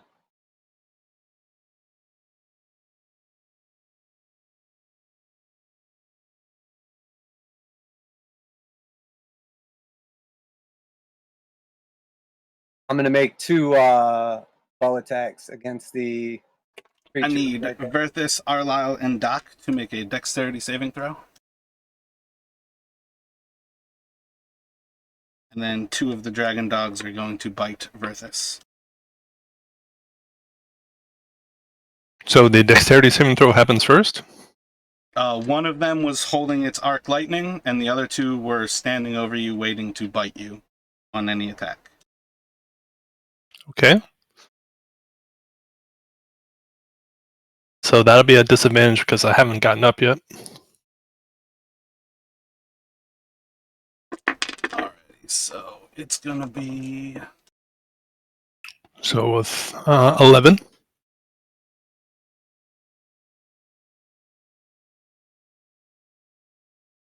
Mine's 14 total.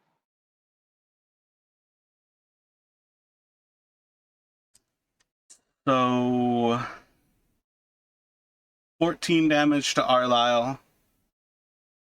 And you said 19 for Doc? Total? No, 14. 14. And Verthis is an 11. So both of you will take the full 28 damage lightning.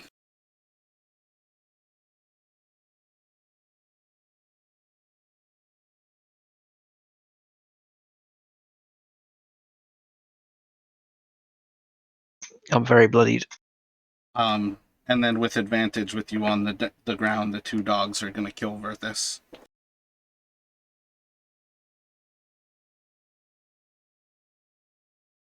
What's your next character, mate?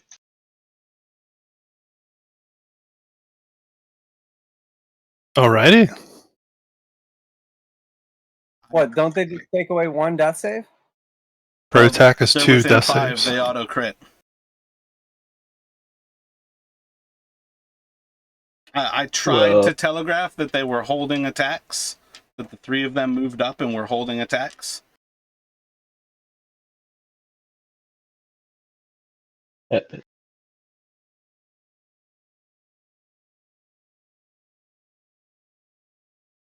Well, shit.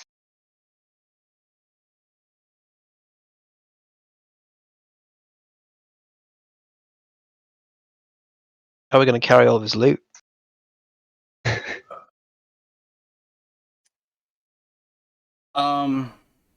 Yeah, so you can resolve your shooting, Doc?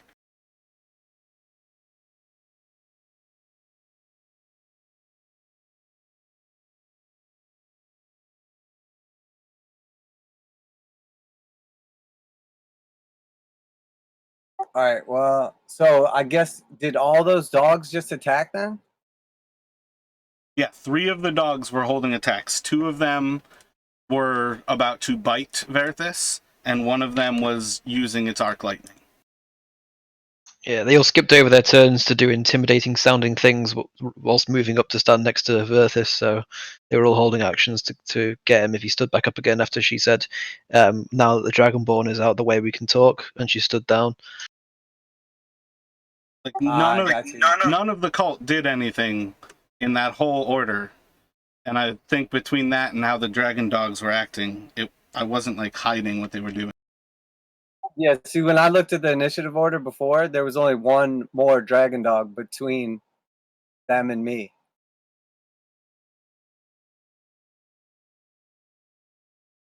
After the initial attack, there was 1 more dragon dog, and then I was up next. Well, I had them in initiative order, so by the time I skipped over them, they were all numbered. But I That's why I said, like, Doc, I shouldn't have skipped to you yet, because it was like all of the cultists between Surad and you. So all of their initiatives were going to get revealed. And you probably just looked after I put in one number. Gotcha.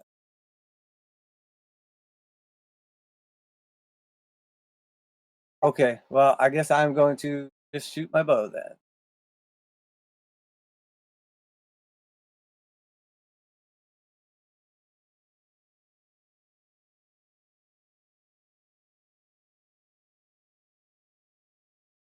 I will just shoot at the dog that was first in order then.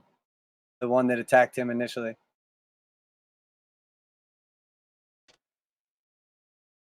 The one that shot its lightning first? Yeah, the very first one that attacked. That one.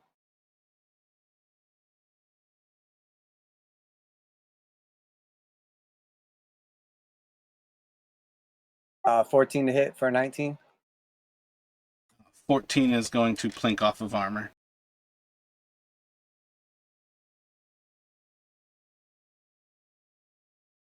And I'll just attack that same one again.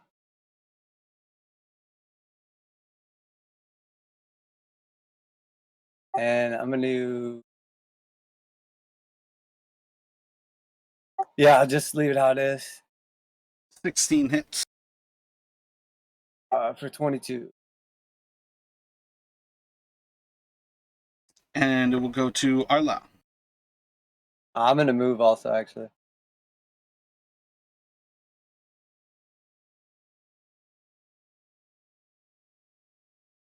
I'm going to say to what's her face? I'm just going to say, well, now the dragon guy's dead. We can talk now if you want.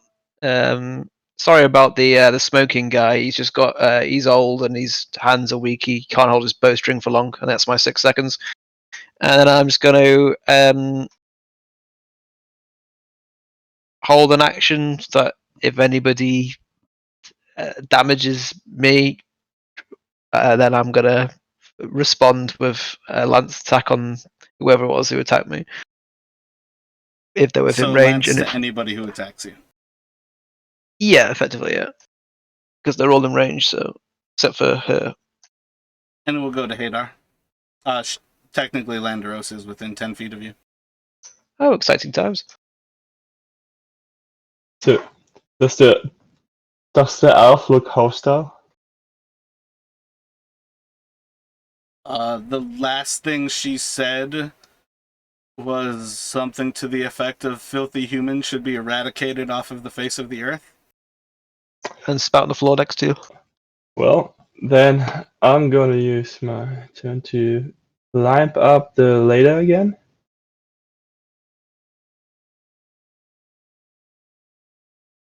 And could I use my action to pull up the ladder? You can certainly try, yeah. That would be my... Roll a strength check.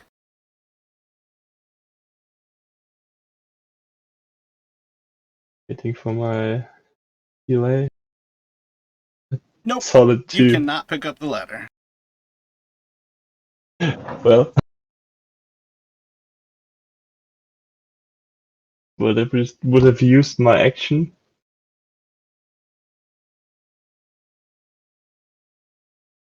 Yeah, and then I would. Could I can't really an attack now, or? I don't think so. Doesn't have to be your action to pick up the ladder. What are you trying to ready?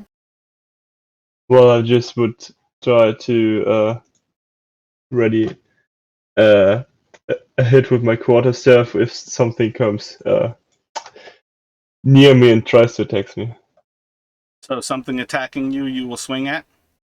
But not only attacking me, but also like my comrades around me. Well, that's essentially it. Something attacking you in melee. Yeah. There's specific things about how the triggers work. Like, Arlisle could attack you in melee, and it would trigger your shit, but he's still out of distance to be hit by you. That's why it has to be, like, specific triggers. Yeah, I'm sure. Yeah, that's what I want. Only if they come near me in range to be attacked. And rotate down to Sarad. If I look around, can I tell if people are going to start talking?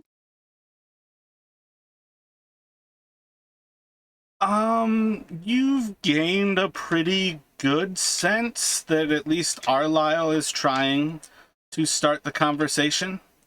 Hadar looks a little bit curious as he fails to pick up the ladder. I feel like the real question would be, Doc, what do you look like right now? I mean, I'm mostly curious about the other side. I mean, they haven't attacked except for in response to other attacks at this point. Every action that they've done that was hostile has been in response to somebody else's action from your side. The dogs charged Verthis when he started to charge Langdedrosa. The dogs responded to Doc shooting an arrow. Drowmore has spouted off hate, and Langdedrosa has spouted off pretty nasty things as well. But other than that, you could roll an insight check to gain a little bit more, but realistically, I think you have a good sense.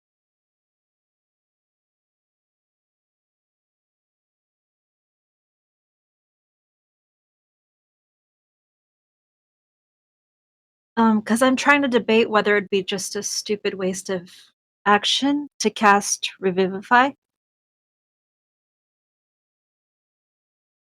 Or are the would dogs say- gonna just keep I would say attacking? two things on that. Do you have diamonds? I don't know, do I?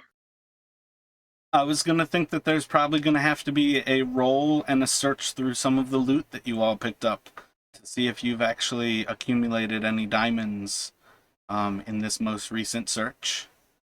With that in mind, I think, yeah, you have to roll an insight check if you don't already have enough information right now. Yeah, that's going to put you with, you've got to go with what I've already given you and how they've already acted. You definitely recognize that Verthis, as a golden dragonborn, is their primary target.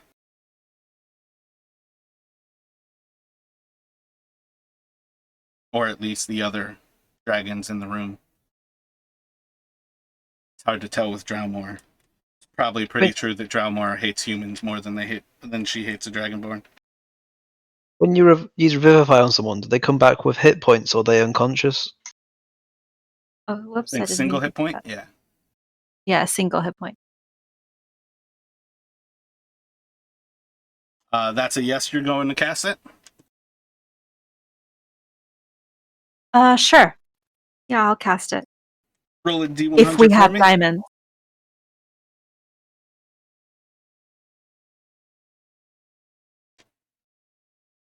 I don't think you would feel the weight change, but at some point you're going to notice that most of the little preciouses that you've grabbed from that little treasure trove seem to have lost their gems. But Verthis will come back with a single hit point. And that is a touch, so you have to move forward.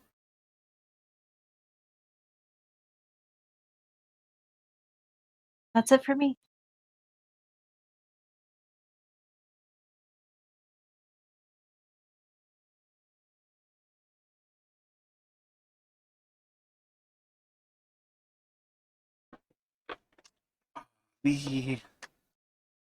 These scaly dragon creatures seem to look at you and growl at you as you walk towards Verthis and touch him. In the moment, they don't seem to react. As things kind of progress forward in these next few moments, They are still growling at both Sarad and Verthus, standing over top of him.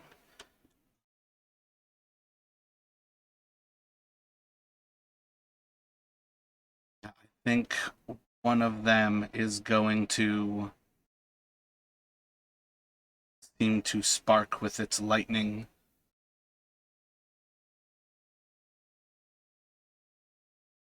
So the one like directly to the east of Verthus is going to kind of spark.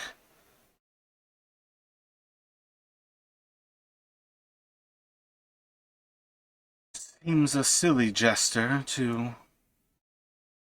bring the creature back. But perhaps not for the worst.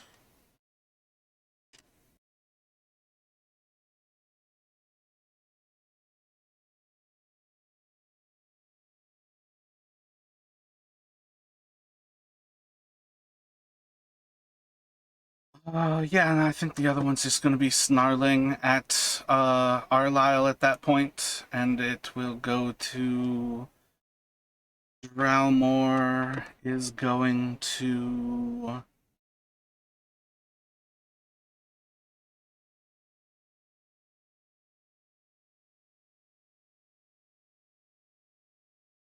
I think Drowmore is just going to follow up behind Hadar, walking up the steps.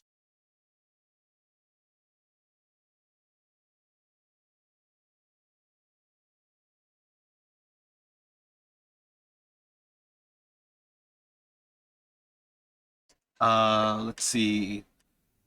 Hadar or Sarad, do you react to Drowmore walking past you? I think I'm just distracted looking at the dogs.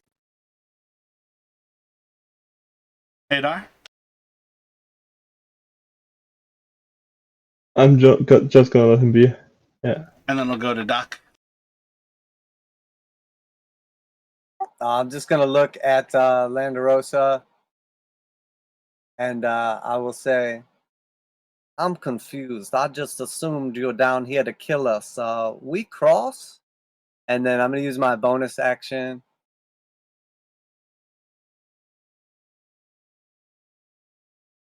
Pull out my platinum flask, and I will take a drink of that, and I'll do second wind.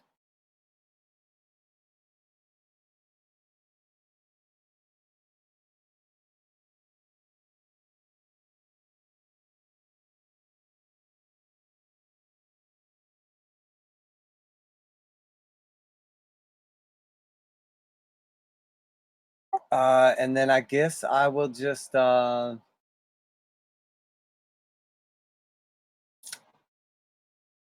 I'll just hold my action to shoot my bow if I decide that we're like re-entering combat. What are you holding it for? I'm confused with the question. What is the trigger event that you're going to release an arrow for? Oh, if like and there's any hostility taken.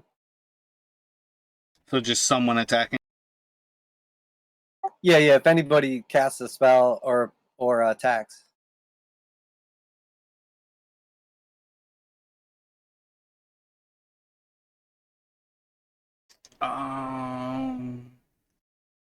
I think you have to pick more particular than just that. Like, you can have, like, a hostile attack towards you that can include a spell or an attack. Otherwise, it's almost like a melee attack against one of your friends.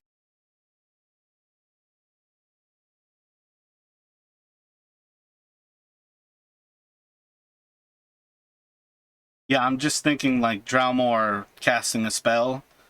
Like, something like Longstrider. Doc releasing an arrow. And it all goes back to killing. Yeah, I mean, like I said, a hostile action. And that's what I mean. Like, it's got to be more particular. You can have, like, a hostile action towards you that can include a spell or an actual, like, traditional attack. Or you can have it be, like, a melee attack versus one of your friends.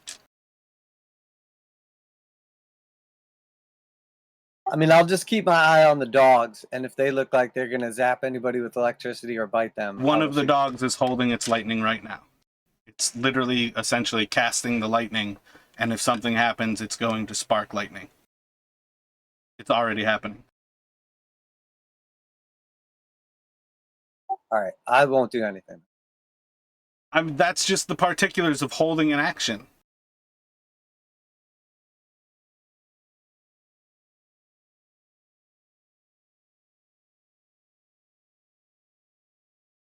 So, moving to Arla.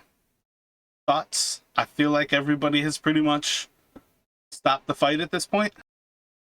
Yeah, I mean, I think it's over, really, isn't it? I mean, I could just take my turn saying pleasant things again, but aside from that, I think we've all stopped. So theoretically it is held there, and we can just go to open conversation, and it doesn't have to be initiative conversation.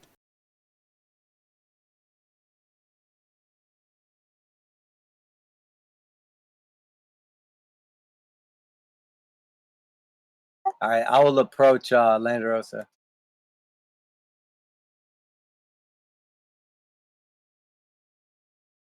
You can approach closer, but once you get like behind Arlisle, they just kind of like put a hand up to you.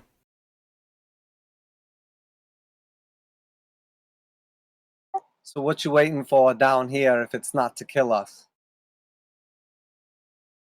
Well, it's exactly that. It is to kill you.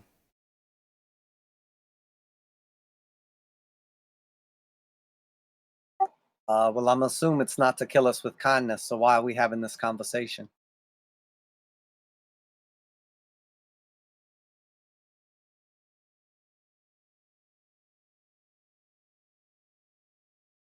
My orders are particular. To prevent you from following Resmir. And to use any force necessary. It doesn't seem like too much force is necessary. And perhaps it's time for you to go elsewhere.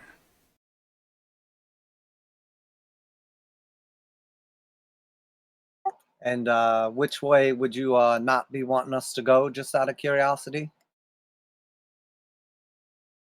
Well, he stopped you going that way, so it seems like that's the way you shouldn't be going.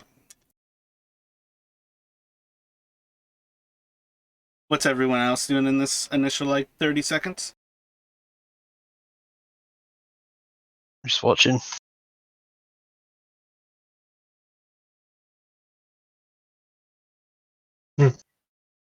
I mean, Verthus would probably at this point, after being knocked unconscious several times, is probably just going to be laying there, you know, not really provoking, the dogs in front of him. He's not liking that, but he's also not stupid. I'm gonna move closer to the dogs. Just about here.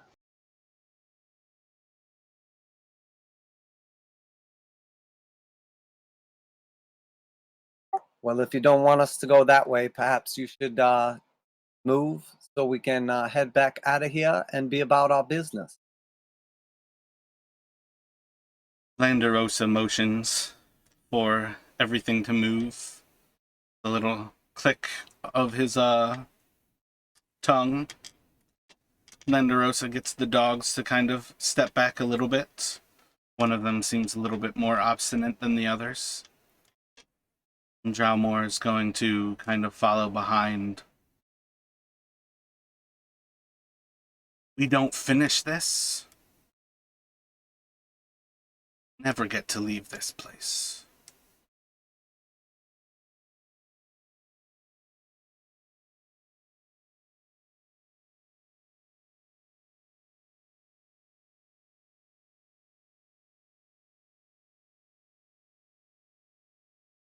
Doc's gonna walk up and just eyeball him as he walks past.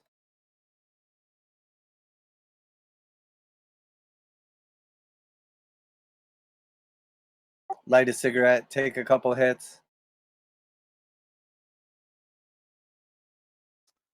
As you get a little bit closer to Langdedrosa, you see that like an entire side of the half-dragon's face seems to be like a glowing spark of blue light.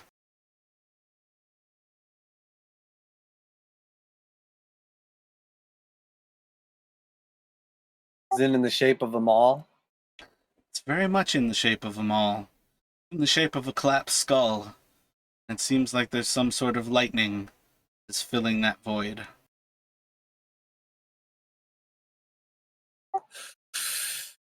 Langdedrosa, you don't look so great.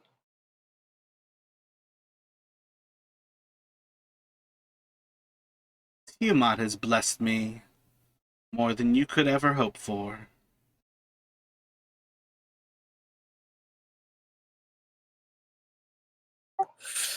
Call that a blessing, do you? Where I come from, we've got another name for it. Come on, everyone, let's get out of here. Our job is done. At least, we're finished.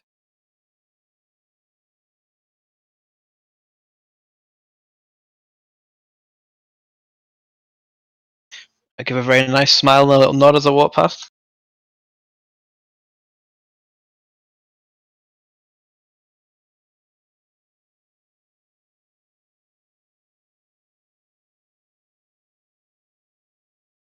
Verthus gets up. Does anything happen? Nope, everybody's holding. Then I'm gonna just kind of walk past people. As you all walk past, again you hear Drowmore. This is a mistake. We were told to kill them. And Langdedrosa just pushes Drowmore back a little bit.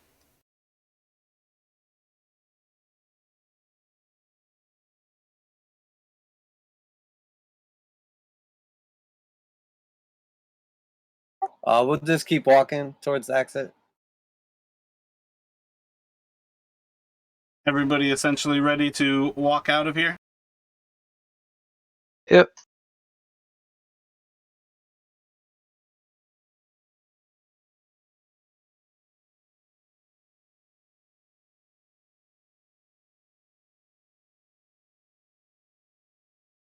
Wait, but weren't we following them for a reason?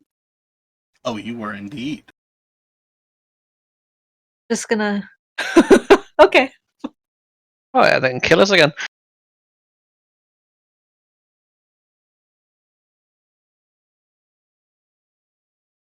Are none of us elves? Nope, no elves.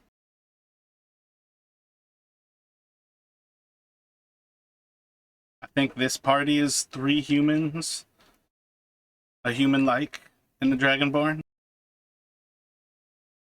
Yeah, that's right. I'm Asamai or Arsamir or whatever. ASMR. Yeah, I'm an artist. That's what I am. And now I'm going to attack the Please, dragon dog with my please don't. lance. Please don't. Yeah, that's definitely not creepy at all. So progressing forward from that, let's see. Assuming that you all basically walk back up into the castle, what are the current thoughts that everybody has?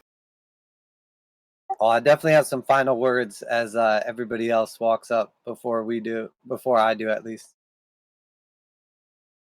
And what is your attempt at provoking Langdedrosa? Langdedrosa, something has changed inside of you.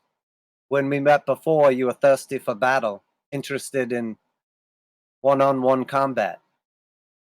What is it? You can roll an insight check. Yeah, I want to like ask her that though. Also,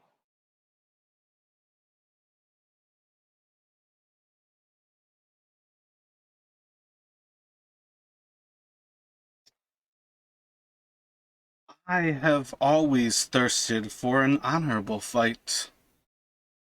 The first time we met, you failed to grant me that, and I had to kill that filthy peasant.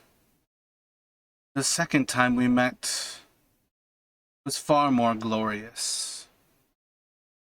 And though I may have been defeated, Tiamat blessed me. And I simply respect that. At this point in time, how long have we been talking for? Over a minute? To what end? What are you looking for? I have an ability called Know Your Enemy, so I'm trying to draw out the conversation for over 1 minute. I mean, you can draw out the conversation over a minute. Do you have anything else that you want to ask? Otherwise, if you just want to get to that ability, you can use it. Okay, yeah, I want to use that ability to find out and learn information about its capabilities compared to your own. So I want to know its I want to know her armor class. Can you post the ability? I'm looking for it right now, but so I can read it. Yeah, for sure.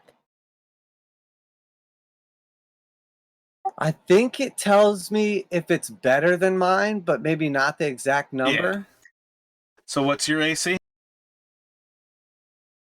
Would it be like with my bow, without my bow? Like I would say your bow is your classic, so it's no shield.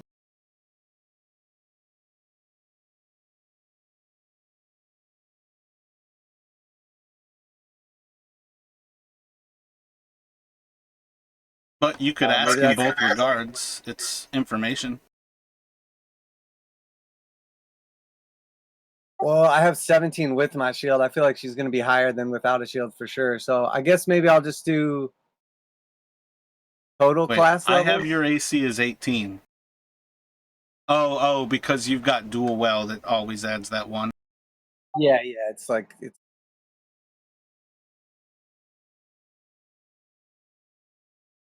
So what's your first one? I'll just do total class levels.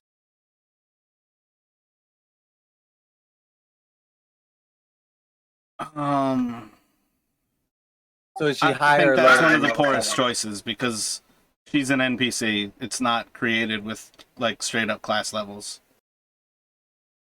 Oh, okay. It's not a like DMPC.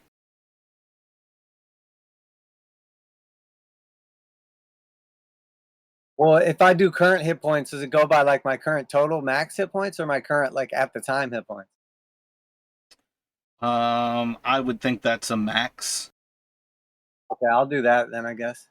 What's your max hit points? 62. She is your better. All right, and then I guess the last thing I'll say as we leave is well, you get 2. Oh, I get 2 of them? Yep, 2 of the following. Oh, okay. So that one, and then you said I could. Can I do it with my shield as 17 or no? To see armor? Yeah, that's what I mean. Like you can. I feel like your armor class is probably without your shield, but you can do it how you'd like. I don't think it fits very well that your armor class would include your shield on this, but that's up to you. All right, well, I'll just use my armor class of 16 because I'll use it without my shield, but with my dual wield. I mean, or with my shield. Whatever you say I can do. I want to use the highest possible armor class I can. Then you can do it with your shield. Okay, so I'll do it with my shield at 17. She is your equal. Okay, perfect. And then last thing I want to say is, Langdedrosa, I suppose we'll probably be seeing each other again. Started a game and never got to finish. Play for blood, remember? We see each other again. It may not be my choice to spare your pitiful life. Go before you regret what comes from this. Tiamat be with you. We're on our way. Tail between our legs this time, but next time I see you, won't have anything to say, and I assume you It will. might be best if you don't have the last word. Go. In silence. I'll just wink at her.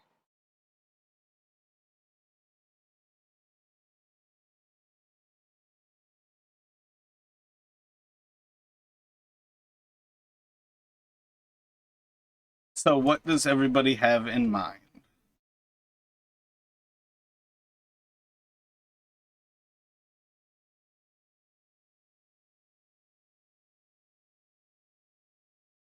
Walked right into a trap and let him get up on us before we even attacked. That was a horrible plan. Yeah, it could have gone a lot better. Those little dragon dog thing seems pretty ridiculous. So it was a tough fight. Live to fight another day and all that.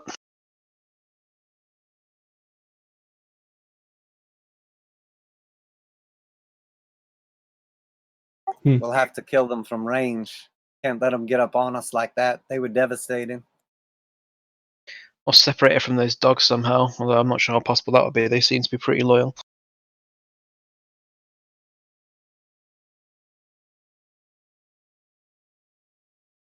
Glad you're still with us, Verthus. I was a little worried there for a moment.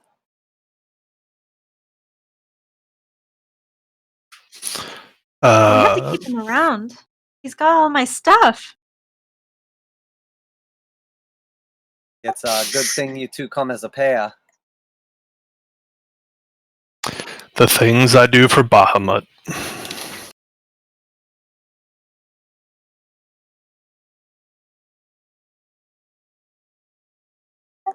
I suppose they're just going to wait around down there, assuming that we're coming back.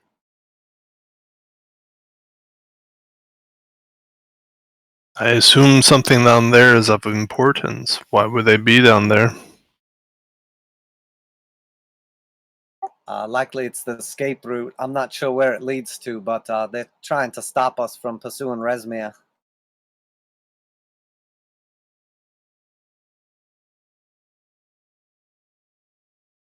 Can we get around them?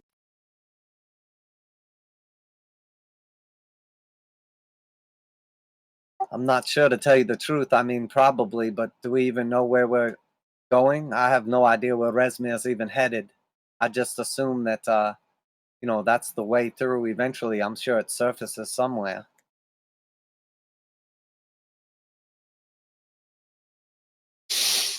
I mean, as it stands, they pitched battle. It'd be a battle of attrition for us. Breath weapons and just the sheer number and size of them. Not to mention probably a caster there as well. Did we notice any kind of weapons on Drowmore? Give me a second to bring back Drowmore's stats. Drowmore was walking with a long sword in hand, but one hand free.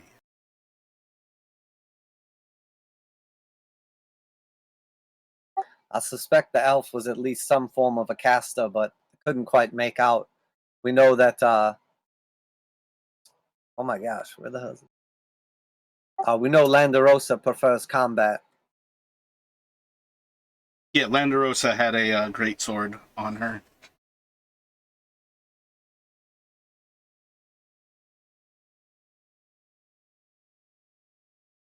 And when you said equal armor, did you go with 17? Is that what you used? Yep, that's what you decided on asking. No, that's cool. I just want to double check.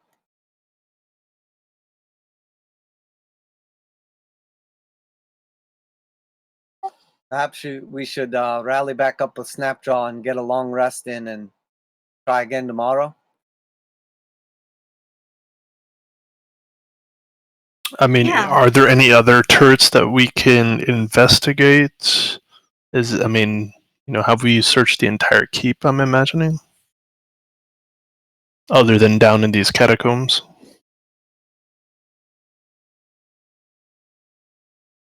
searching for something in particular? I think right now we should all be looking for a little rest.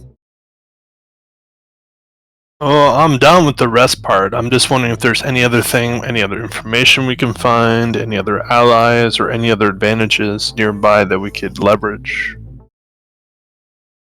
Places we could trap them, other strategies, choke points, try to lure them out of a place where they ambush us, things like that. Have we got any way we can get any kind of lightning resistance or anything like that as well? I'm not sure about that. I do have this small chest. We could take a look at that when we get back to camp, and perhaps there'd be something of value in there. But to tell you the truth, I'd rather not push our luck in case they change their minds and decide to pursue us. That elf seemed rather intent on our destruction. Yeah, we should tell Snapjaw that his friend is a racist. Yeah, I mean, out of character, if we decide on a long rest, I mean, I would not suggest long resting inside the keep. I'm stoked to hear the conversation where you try to tell Snapjaw what a racist is. It's like, yeah, they look down on you, they treat you like shit. That's everybody I know.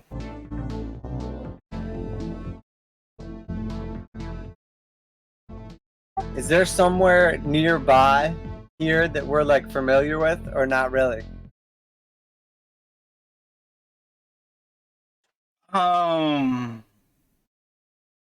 I mean, in essence, no, not really. The last, camp through the swamp that you would have stayed at with Snapjaw was one of the, waypoints. And it would be, like a few miles off. It takes some traveling to get to, but it's essentially like a little over half day's travel to get to that camp. The lizard folk have their camp just outside of, like, a quarter mile away from the actual castle. And otherwise, the lizards seem to relatively be inhabiting the castle itself at this point.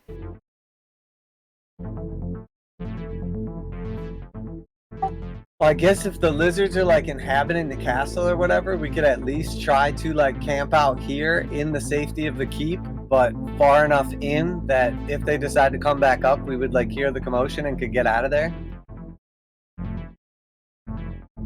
So the keep proper is... Oh, that's the wrong clicker, my bad.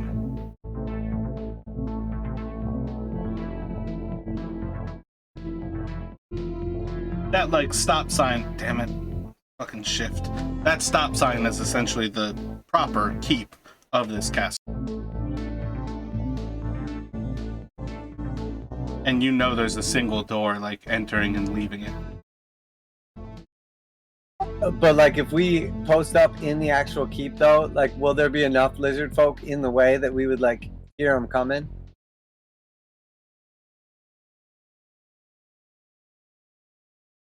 I guess the truth is, my opinion is, we need to pursue them as soon as possible, but we clearly need a rest and a plan, so perhaps we could take a moment, relax, rest, and devise a plan, and then attempt that over again, perhaps with a little more success. So what you've explored, the southeast turret is where the lizard folk have lived in the past.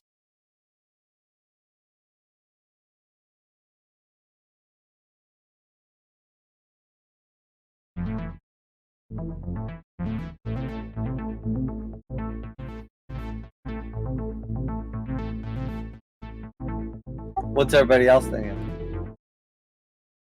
I mean, a long rest obviously is key because we're not in any shape at the moment. But yeah, I think maybe, well, we know in the central area there, where Sarad has just gone, is where we had some sort of dwellings and things which were a bit cleaner and stuff, but it is pretty goddamn central.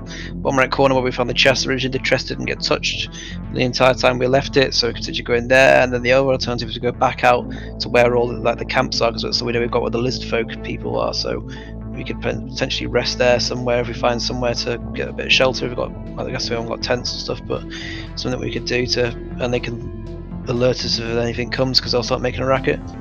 There's no way that Arlyle is suggesting that square, because that's where the bullywugs lived and it was all mud. mud and filth. I was gonna lie on top of Doc.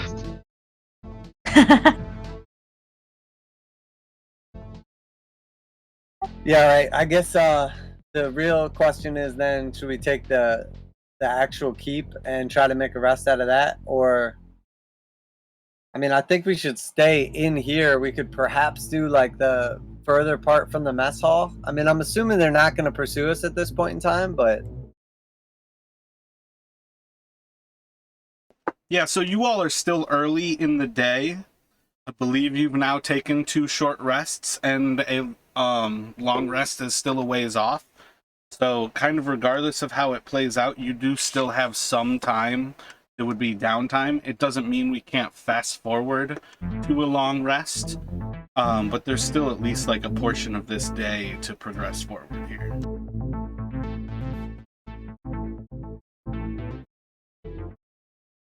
I mean, it would be like maybe 10-15 degrees off of high sun at this point. It's still pretty early in your day.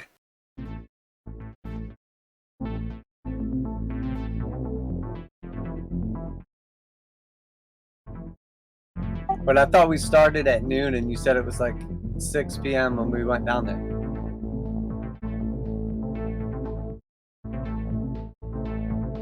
Like at the start of this session, it was roughly high sun.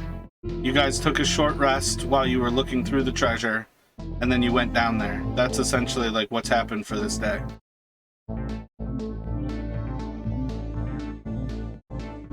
Oh, I got you. Oh, then I don't know. Maybe we want to just venture off to like the other safer camp. I don't know what everybody thinks. Where is Snapjaw? At the safer camp?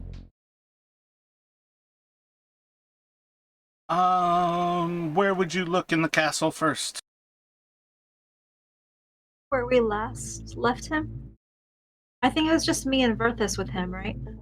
Yeah, he basically followed you to the actual like dining hall, where you all decided to go into the catacombs, and that's when he would have left.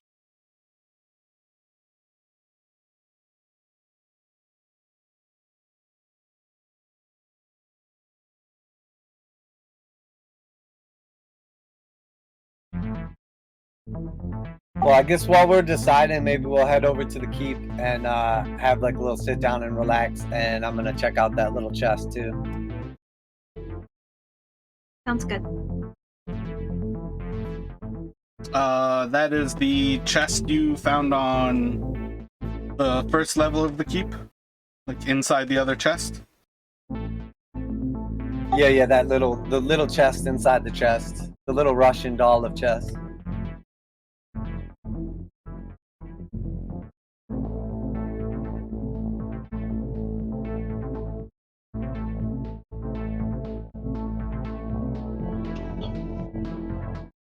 So I believe you found that it was like a more ornate, like silver inlaid, like redwood box, and its locks seem to be a little bit more intricate than the like outer traveling case, and then you pocketed it from there.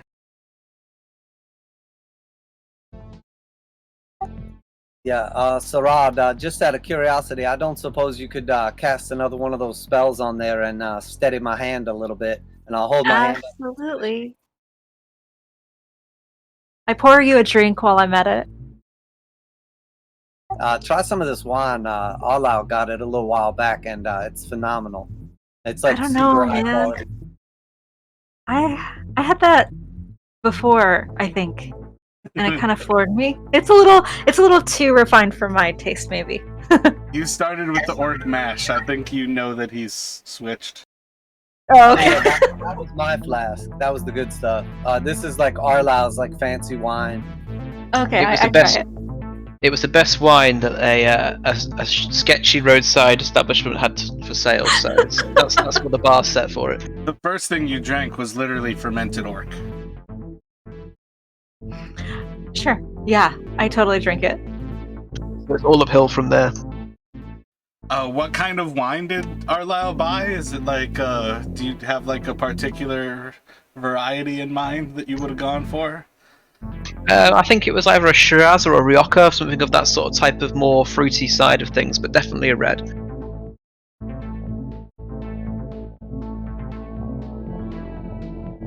Certainly a sweeter red wine anyway. Although it was described to me as the most expensive red they have. Yeah, I feel like you guys were in a shithole in the green field, so it's probably not amazing. But it's definitely pretty good. I think you paid quite a few gold for it. Yeah, I think I paid like 10 gold for it, maybe even 15. It's like a really old bottle of just okay red that has essentially not turned to vinegar. Just how I like it. Alright, so I'm gonna try to pick the lock now on that chest then. So, did we determine you have thieves' tools but not proficiency? Yeah, that's right. So it's a dexterity check, and then you can add a d4.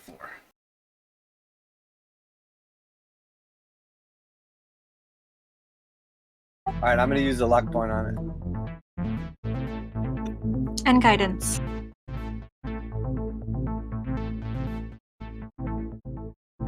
So 15 total.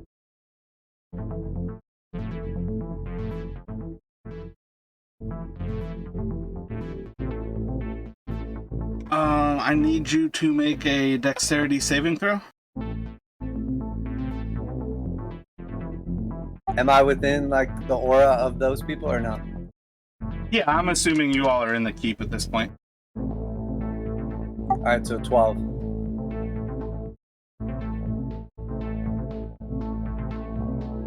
Alrighty, so you are going to get hit by an arrow that kind of forms out of the lock as you pop this chest open. It is going to do 9 damage to you in acid damage, and then the arrow itself dissipates. And then I need you to make one more dexterity saving throw. Or no, a constitution saving throw? Yeah, constitution.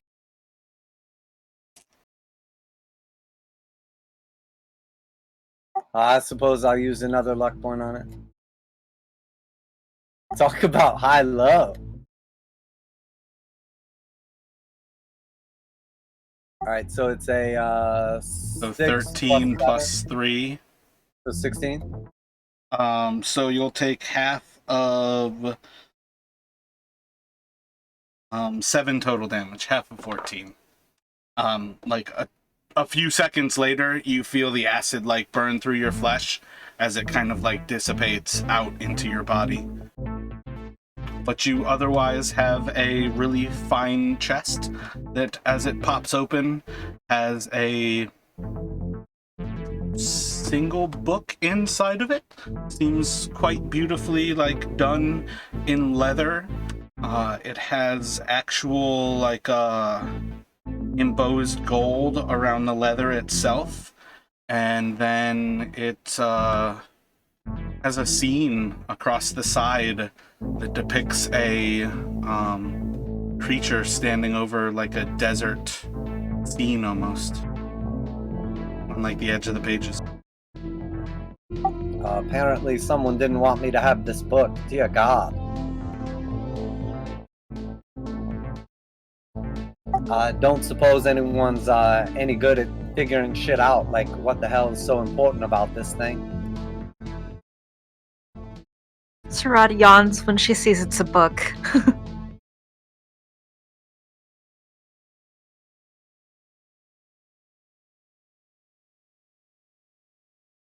Arlau, Verthus, got any idea what this could be all about?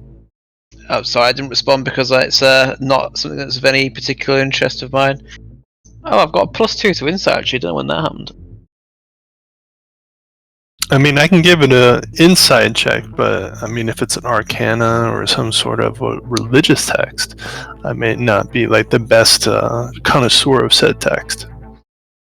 Yeah, all my stats are in persuasion, mate. I can persuade the book. As I look at it, does it appear to be like in English or another language? It seems to be some sort of like scratched, perhaps other language. Does anybody have Arcana as a proficiency? I have No. tongues, the spell. Yes, but does anybody have Arcana?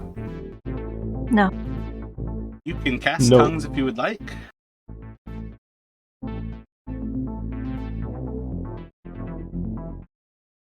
Okay, I cast tongues. And that lets Based off when I you. look at the book. Can you post the actual text of that? I feel like that lets Sure. you read the language.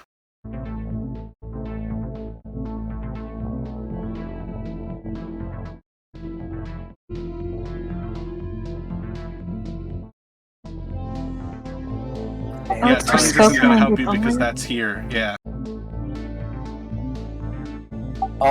When we look at the actual like side of the book or like the text on the cover or anything, is it like a recognizable language that we just don't understand, or is it completely foreign to us?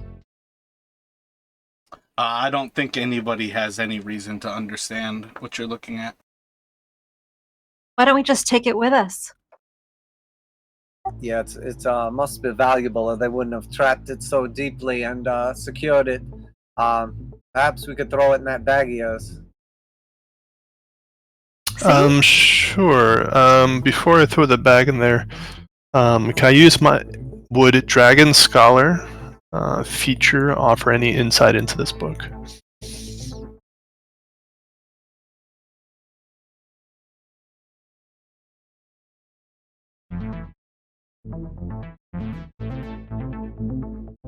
Let's see. You all have some time to burn. How much time do you think Verthus would take trying to look over this for draconic connections? Because it all looks like chicken scratch and gibberish to you. Like, you don't make anything out at first. It depends on what the party does. If the party is just gonna take it easy and not fight anything, I'll spend the rest of the day and then take my long rest, I guess, later. But if we go off and we're picking a fight with things out in the swamp, I mean, obviously, I won't have time to do that. I mean, I think we need to heal up and stuff, right? Yeah, so In I'd say case. let's make an actual decision what the party intends to do is so far as like this kind of gap of waiting to be tired enough to take a rest versus being too injured to really explore and try to fight other shit. Does it sound I good? guess, My bad, I Doc. guess while we're just like messing around right here, we would like take a short rest and try to like semi recuperate, and then head off to like Snapjaw's place or somewhere in the swamp, hopefully. Well, you don't have another short rest though. Oh, okay. Well, then just I guess while we're like lingering around, we'll just devise our plan and then head off somewhere more secure for a long rest. I mean, if we got to kill time anyway, there's no reason we shouldn't like travel somewhere like more discreet. I feel like. I mean, we can long rest at any time of day, right? Within but it's like 24 once hours we're- though. Yeah. You're basically waiting for 24 hours to come up for people to be tired enough to take a long rest. My question is like, when can we fast forward to that point?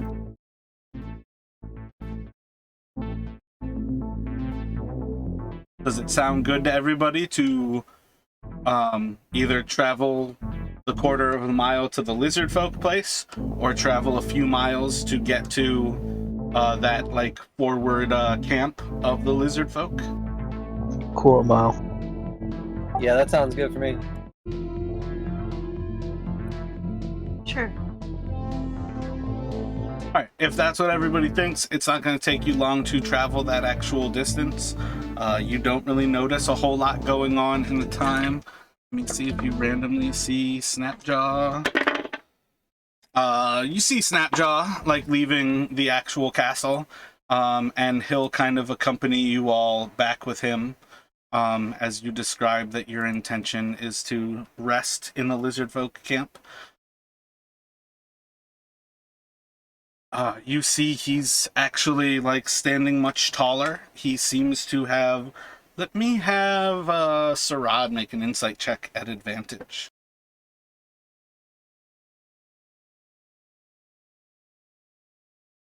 You see signs in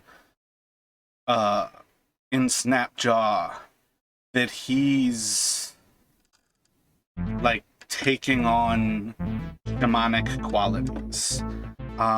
In this process of taking the keep and essentially leading his people to freedom, you recognize pretty clearly that he has become the clan shaman, and kind of connect the dots that I think twice he brought up that Farblex murdered Suncaller, and that Suncaller was the previous shaman of this of these lizard folk, and that was a huge part of where their inferiority complex came from.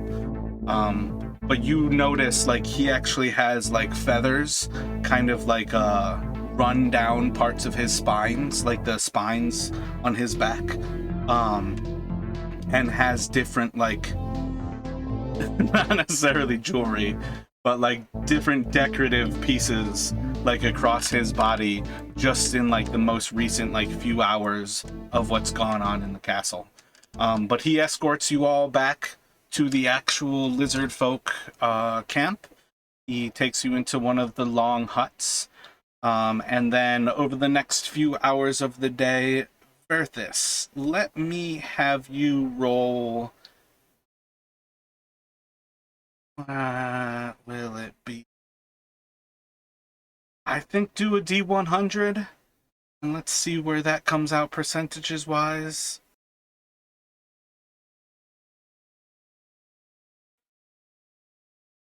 So you can glance through.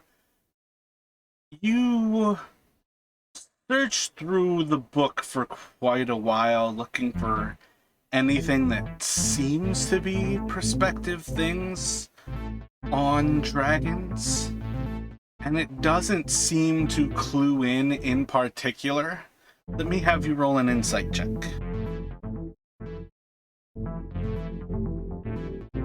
Yeah, I didn't want to interrupt you there, but I do have one more thing I want to do while we're still in the keep, but I'll wait till you're done about it. You do start to gather the like patterns of how this like garbled text is written into this book, and it becomes very clear after a few moments that you're looking at somebody's spell book. You just can't understand the code that they write.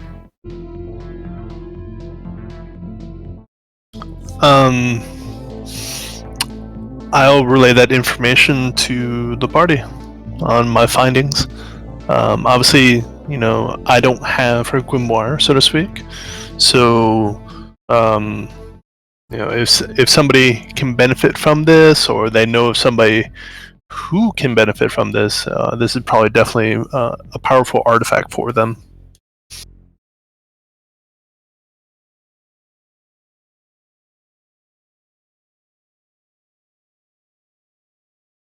And what were you thinking about, Doc?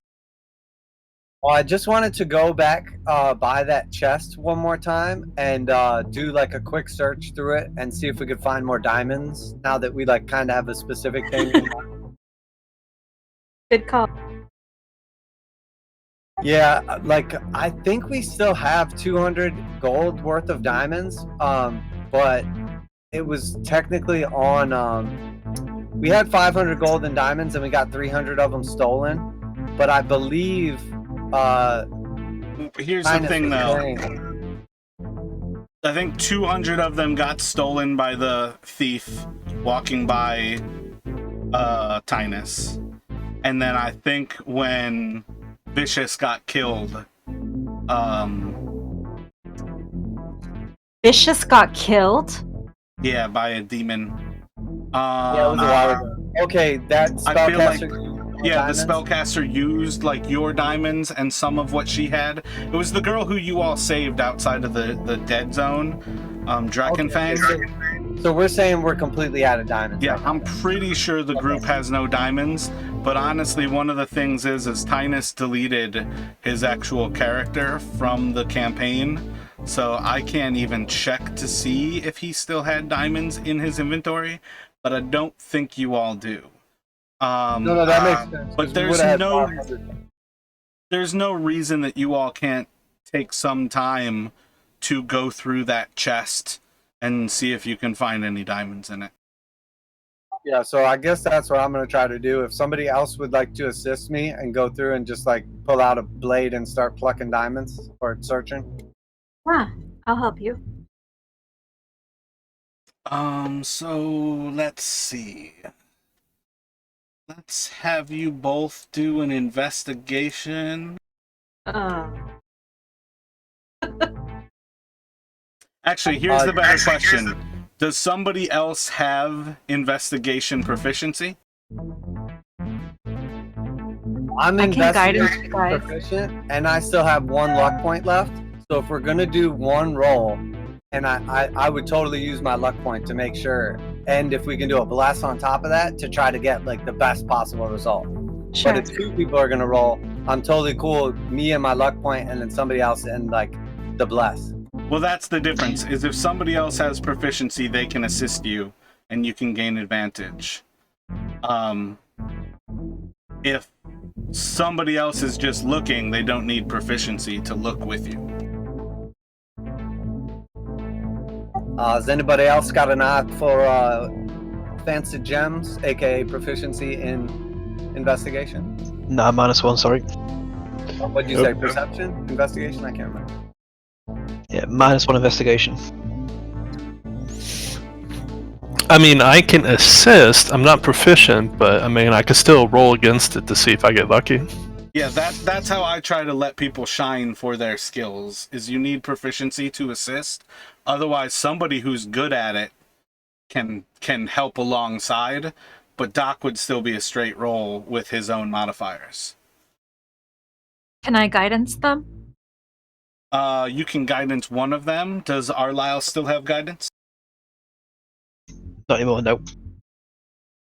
So yeah, you could basically have, I think it would probably still be safest to say Doc with the guidance, going for the highest percentile there. But it sounds like nobody else has investigation, and I think that is a wisdom check, so really it might be Sarad as the highest wisdom from there.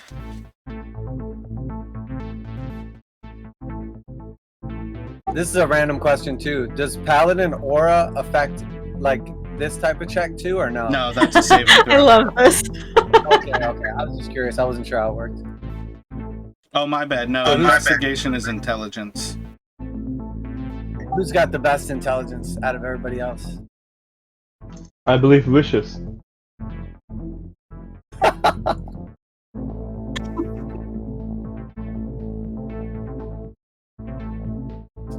I think they're just throwing you forward, Doc. So you can do your roll with guidance and see if you feel the need to roll with advantage or with luck afterwards. All right, cool. Sounds good.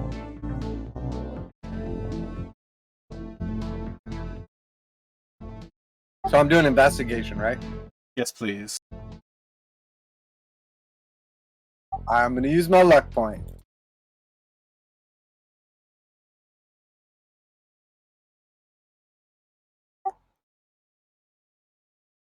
All right, so total of 17 plus 3 plus 2, 22.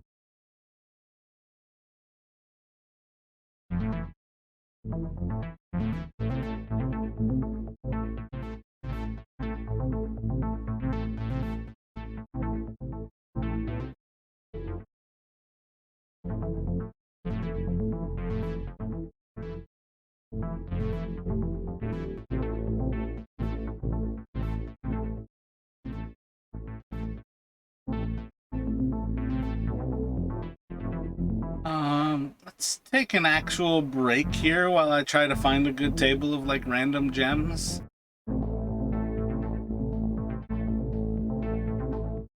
Sounds good.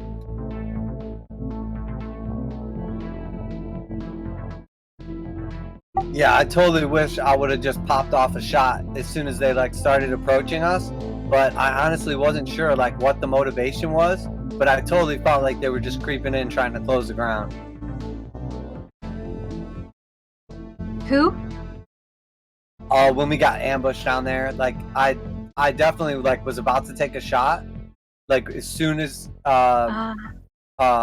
what's his name, Langdedrosa popped up, but I was like, what the hell are they talking about? And I'm like, man, this tricky fucker's just trying to get close to me. Yeah. I guess we don't have fireball anymore, huh? Yeah, no more good spells. I also did not mean to like get Teddy attacked right there too. I guess I like mistook what was happening because I did too. I always panic while I'm doing this, so I looked at the screen and originally there was one dog in between, like on the initiative order. So I thought that dog had already went. So I thought I was like next up with nobody like holding actions. So I wouldn't have attacked if I realized that they were like about to just maul Teddy. No, you're good. I think probably Teddy and I were both like, oh, in this game we don't hold actions. So we were just like waiting for the next thing to happen. Yeah, I'm like, here's 3 hit points and now you get mauled by everything.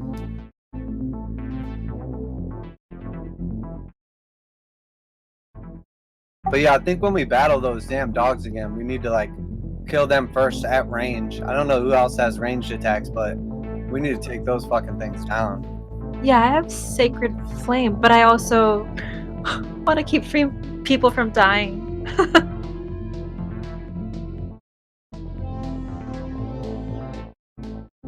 Yeah, I think we're pretty much like all melee, like no spells, no ranged attacks pretty much at this point.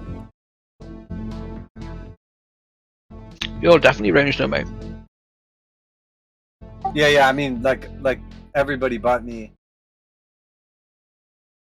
I also wonder if like when we get the jump on them sort of, or like when we come up on them, like the second that we see them, if Arlau could like proc his special ability so it doesn't like waste a round of combat, but it won't be like hostile action, so you can kind of like get it out of the way before the battle starts. Yeah, I have something like that too. What I was thinking of doing originally was just getting rid of Arlisle and remaking Ophir for Fireball and all that sort of shit. Because I mean, we don't really need 2 paladins, and also I hate Arlisle, so we'll see what the right thing to do. But you hate Arlisle? Yeah, he's shit. He's awful. His one redeeming thing was when I was allowed to reroll my trait and weapon, and I ended up getting Sentinel and a Lance, not realizing that a Lance was at disadvantage at 5 feet. So then I wanted to reroll them, and I just made him shit in a different way. We could probably get like a spear or something from the lizard people, but also you did do like 50 something damage in a single attack, which is pretty good. Yeah, and that's good. And that's when like Divine Smite hit lands, and I got a crit on the Lance, and it was like that was when all the planets aligned, and it was but the actual percentage chance of something like that happening is so small. But obviously the potential is there, and it can happen. I'd rather be like for a character to be like reliable, dependable damage, so you can make your decision and plan your sort of like your turn out in advance based on what your high percentage likelihood outcome will be, rather than going, well, I'm gonna yeet this guy and maybe it'll work and maybe it won't, and then my 16 AC character with no defensive capabilities will get rinsed if it doesn't pay off. It's sort of how it kind of goes. Maybe you could like train with Snapjaw and he could do like a Rocky montage and teach you like some shaman abilities, and then you can cast Fireball. Yeah, I can run up the top of the stairs and says Castle and cheer at the top of it. Oh, Verthus says he has Fireball. He's got in the kitchen. Fire Breath?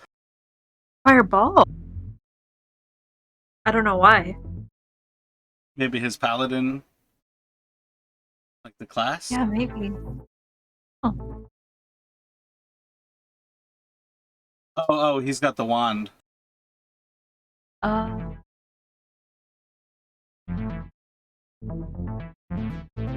Is this Mass Effect in the background, by the way? This was a free song that I got from YouTube that you are allowed to play without royalty free violations. I got the name of the person who created it. I don't actually have it in the upload on Roll20, but I don't know enough about music to recognize it as the Mass Effect guy. Josh, you missed a perfect chance to kill off Arlisle and make a new character right then. There'll be plenty What more better- situations like that. What better opportunity could you have possibly had? It was more important that the whole party survived by bringing the whole thing to an end by not attacking anything or anyone else. I wasn't just going to yeet my character into oblivion at the detriment of the entire party. Among things that didn't help, that first dog doing 4d10 lightning damage rolled 2 10s, a 9, and an 8. I think that's what the first dog procced for. Yeah, but again, I already knew Langdedrosa was up to no good.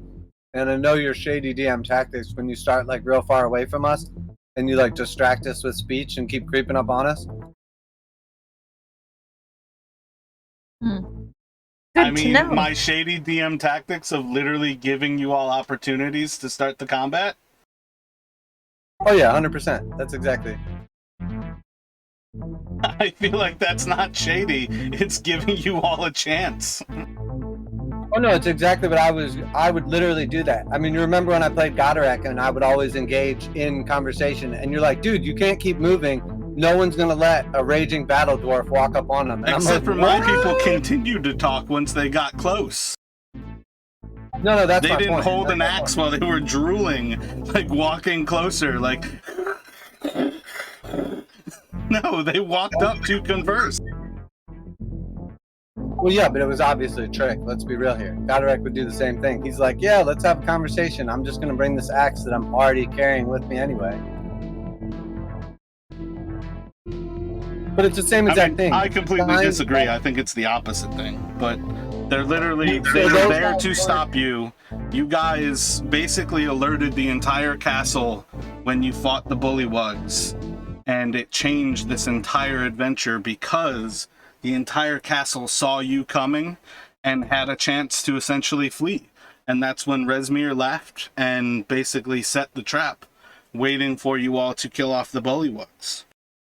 But if you're not in combat and you're a melee character and you're anticipating there's going to be a combat, strategically, anyone in their right mind would try to get as close as possible before the combat starts. That was my point, which is what you did, which is what I used to do all the time with Goderic. It's literally the same thing. Yeah, I'll give you that they didn't stand up out of the water right behind you. They have to walk, but they can move much faster than the 3 spaces I was moving them every few seconds. My point was, I should have just shot them with the bow when they were far away from us, anticipating that they were going to attempt to get up close to us and eventually have combat. I mean, you can constantly jump on shit and attack early. That is perfectly fine. It saves me effort of creating conversation. But those people were trying to negotiate with you.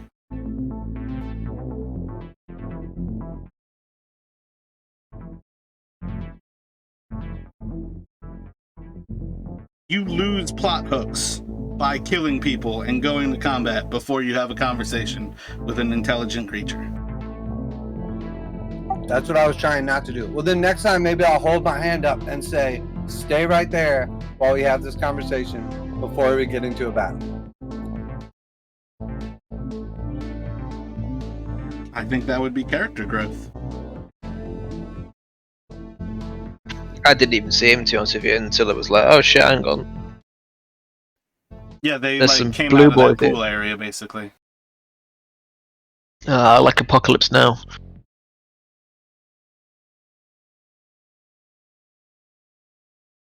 Vietnam has them now. They were underwater in the 1-inch deep pool with like little straws out of their mouth. Yeah, all the same facial expressions of Charlie Sheen pre-cocaine. You guys could see the very start of a tunnel. It was on that northeastern side of that actual cave. I never would have spotted that in a million years, to be honest with you. Nobody was paying attention to it because you also had Sarad's thing going.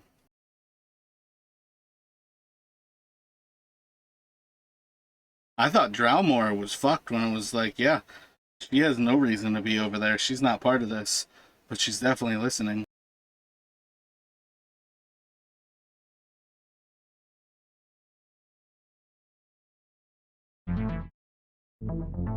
Yeah, the only thing about that was I was thinking the same thing, that we could all just jump on her and kill her real quick, but we would also be at the low ground, so I don't think we would have been like much more beneficial.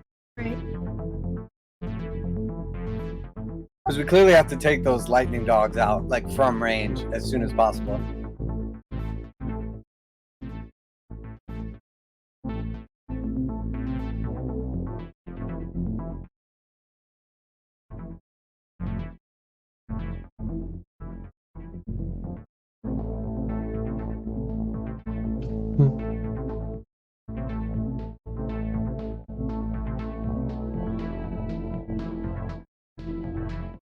Wait, so is Vicious still part of the party?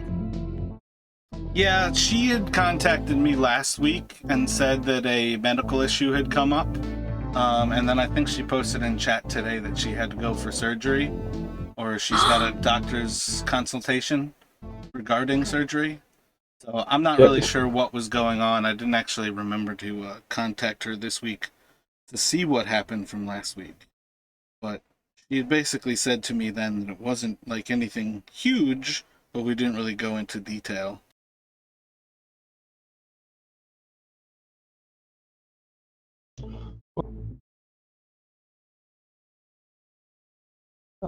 I think surgery is always huge for me. So, Yeah. Oh shit, yeah. Well, it's really weird. There's definitely like more and less invasive surgeries. Like when they can go in with like the microscopy. Damn, I can't even think of that. But when you go in with that little like arm thing, does the surgery from within like a inch slit, you can do a lot less invasive things. yeah. Versus if you ever have to get put under, that's a major, in my opinion, if you get gassed, like any sort of, I can't think of the word right now. I'm so fried right now. It's much more invasive and dangerous when you have to get put under. Yeah, I'm happy that I never had to do that till now. So I really don't have any good tables to produce gems, but for now, let me have you roll a d4, Doc.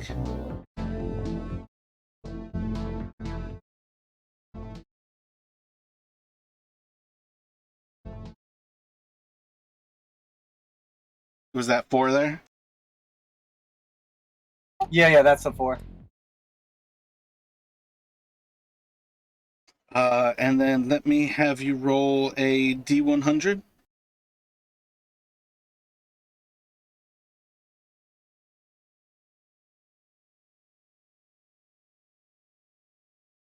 $85.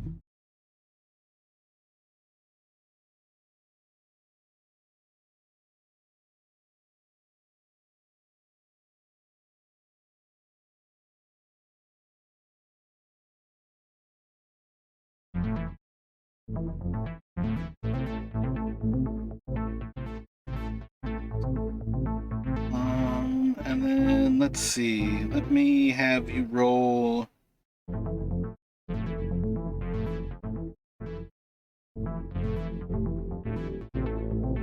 Let's do 3d6s.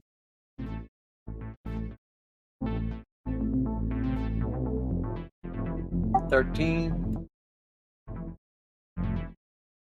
Or do you want them all separate? It's 5, 2, and 6. All right, do a d8, a d12, and a d4. 4, 11, 4.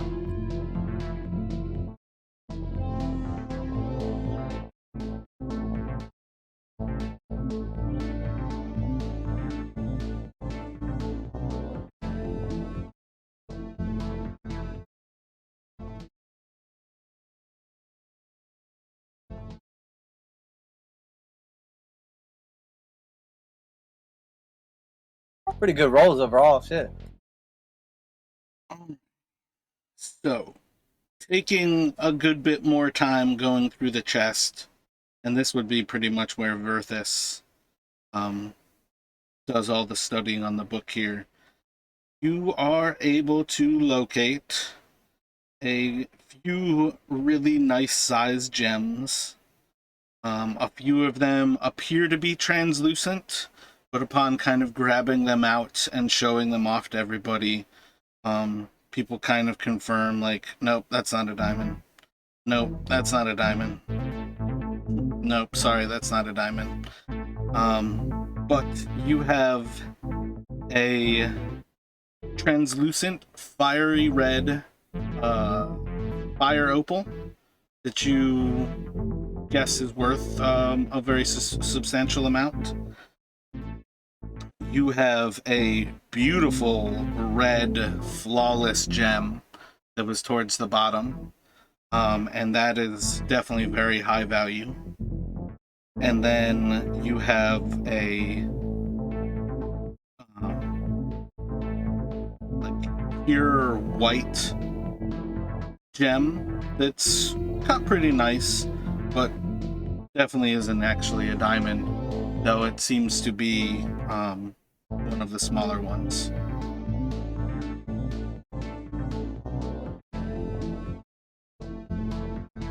But value-wise, you can write down either in your inventory or to be slotted out from the party inventory a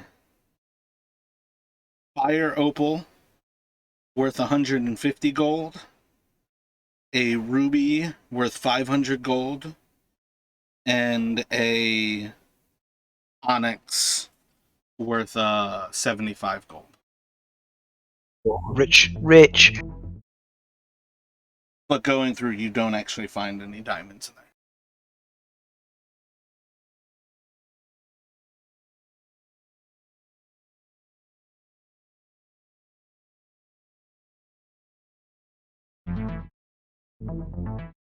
I couldn't find any diamonds, but there's a couple valuable gems in here. I'll just toss them in the party loot list. I don't want some whore stealing them while I'm asleep. So I put them all on the party loot list.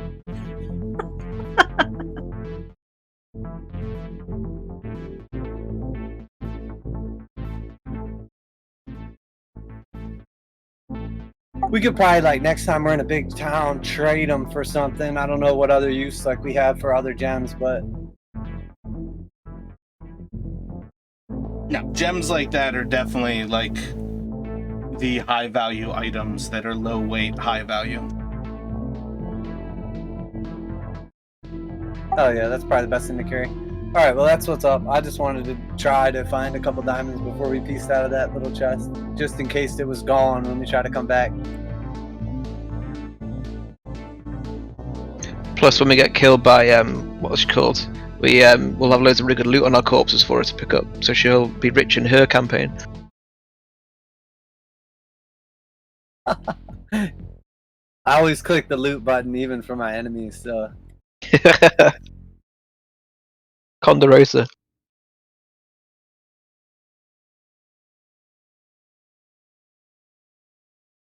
Langdedrosa, sorry. My L looked like a C. Yeah, unless anybody had anything else in particular to do, like that's when Verthus would have been doing his research on the book. Doc going through the treasure, and then you all are essentially back at the lizard camp, so you can take a long rest. I think the only thing I would have done was looked for things that I could bring back to the frogs from the chest after Doc was finished. To the frogs? To Snapjaw? Okay. the real question is, Sarad, should we just give them the rest of the chest, or I mean, likely they'll just take it if we leave it here anyway. Yeah. I think we should leave it for them.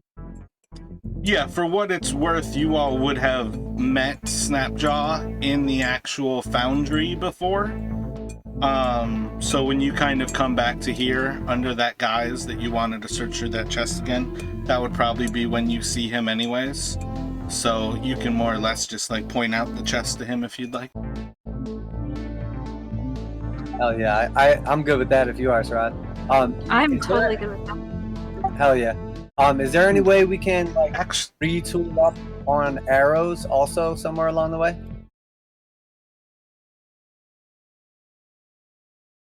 I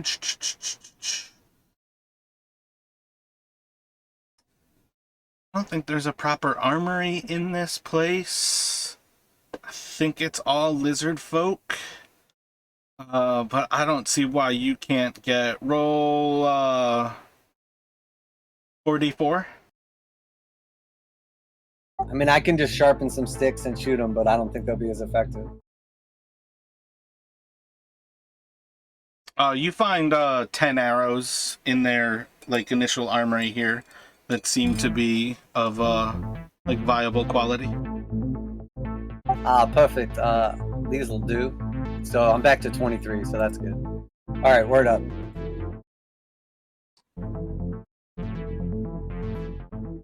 So I think also when Sarad walks to the second level, when you guys go to see that chest, you would actually notice that there are 3 large chests underneath the lowest level stair that leads up to the second level in that same room.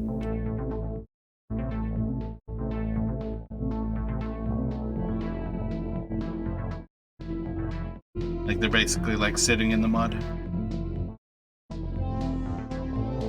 Ugh, I'm over chests. Yeah, I Still agree. tell There's only Snapjaw one- about him. only Yeah, that's one true. type of chest I'm looking for, and it's not going to be found in the mud. I'll pick the locks real quick on them if I can, and make sure there's not like obviously like diamonds inside. But other than that, that's the only thing I'm really looking for right now. If anybody else cares. I don't think these are locked, and quickly going through them, these are like the shittiest of the loots that they paid to the lizard folk, or to the bullywugs. Kind of like, this is, I think, where I joked that like the other chest that you guys could have found had 30,000 copper, because there's 30,000 copper in these 3 chests. If there's one thing I've learned in my life, it's if it's not locked, it's not worth looting. If you know what I mean. Mm-hmm.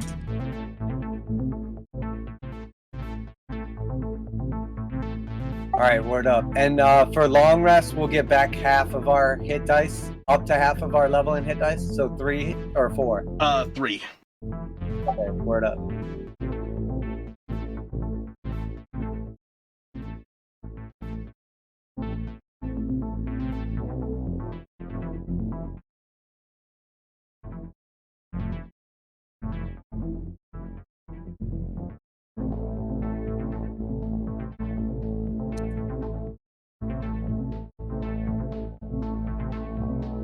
All right, back to tip-top shape. How's everyone else feeling? I feel swell, thanks for asking. How are you? Are you having a nice time? I can't help but keep thinking about Langdedrosa. We've got a little unfinished business. Love to just fight her in a little one-on-one ranged combat, if you know what I mean. I think I know what you mean. It sounds like what you're asking for is a bit of alone time there, mate. We'll check you out. I can cast guidance. Yeah. If there's one thing we learned from Langdedrosa, it's that she does not want to fight me in ranged combat. We like met up at the beginning of the campaign, and I agreed to like a duel to save this little girl. So we like came down from the castle, and then I was like running around shooting her with daggers, and she got like pissed. Mm. Got pissed and killed the child. Oh no. That's not what happened. Yeah, but that's neither here nor there. The child is, no one even talks about the child anymore, so... The entire character arc of what Langdedrosa is I'm just looking for somebody who will fight me in honorable combat. Yeah, that's why I was surprised that she didn't want to fight us down there and let us go. That's why that seemed super uncharacteristic. But you all earned her respect. in the battle in the caves. Being defeated gave you respect, and then also I didn't want to TPPK. Well, yeah, I figured that's exactly what it was after we like got fucked up. The reason, but also she probably is pissed because she got her head smashed in by a maw. Mm.